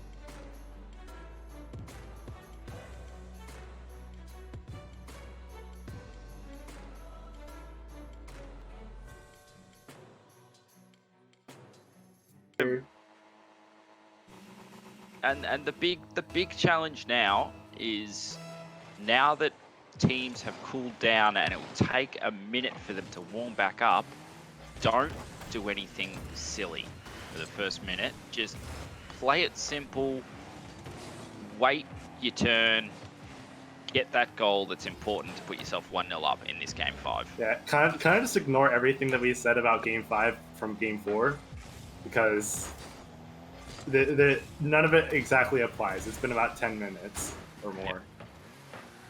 No momentum anymore. This is the best way to play it. This is pure who's going to come down and win game 5 based on skill and luck alone. There's no momentum anymore. This is two teams that are going to be evenly paced. Rayo's going up for it. Getting across the field. It's like Hunter's going to catch up the ball. Or not. Rayo's going for the shot. Ooh, almost in the top left corner. Saved by Hunter, though. I think that was a bit of nerves as well as a bit of cool down. Oh, that's gone in off the corner, and Tiki has scored. That's what they needed. They needed Tiki to step up a bit. And there it is. That was the one that you asked me, what are they going to do to win game 5? Use Tiki as your first player, and that's exactly what they just did. Yeah. Must have been listening in. Almost a roller from Nimbus. So now, what does Team Toothless need to do? Take their time. Take their time. There is plenty of time on the clock. They need to just think of this as a 0-0 game. Don't get too worked up about Hunter and Gmo just yet. I think that... Oh! Well saved by Wereyin. It's going to come back, and that's well saved by Azu. And that's better defense that really we haven't seen from any team, including my own today, in terms of stopping this duo. Pressure's still there. Tiki's able to get it out, too. It's Tiki.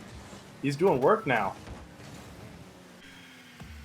I think the break might have actually helped him. It got rid of those game 5 jittered nerves that he might have had earlier. He's been able to calm down and try to put in perspective where he is and what he needs to do to get his team the victory. This break has actually seemed to do the opposite effect to Team Toothless. Because right on that aggressive play from Team Torio, there was a double commit from Azu and Areo. I think the break might have just burned out their streak. Ooh, bit of a double commit there, but Tiki had to get rid. He didn't know who was behind him unless they screamed, but he just had to get rid. It was well played. Tiki definitely playing very well defensively today, since he's had to kind of be a third man. And a lot of bumps going on. It's all down to Azu. Yeah. Great save. That's very well done there. Azu's just slowed down a bit there just to make sure that his teammates are back and able to help. And here's the problem you've got again, is that that we saw in game 3, that they struggled. Where Yin playing up front means that. Oh, well, that's. Ooh, so close there. He needs to play as Nimbus? a. He needs to play as a last man instead of a first man. Makes a big difference.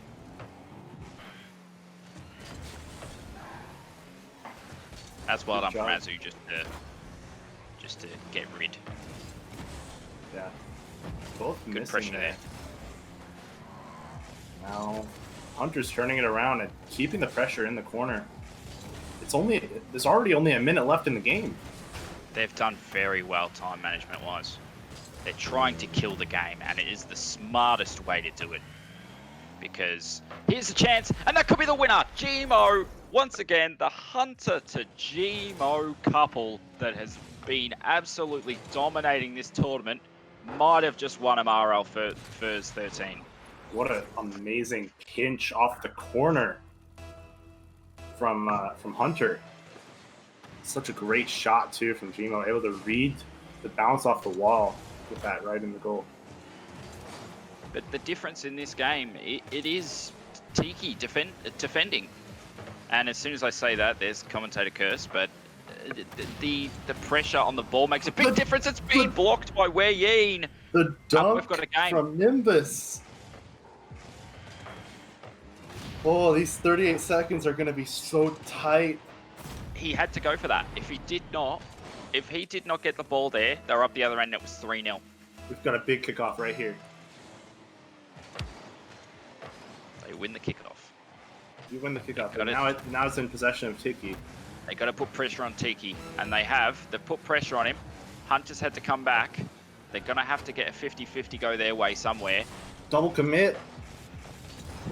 That could hurt them a lot. But Try to Azu's pull back. whatever they can. They got to Only go now.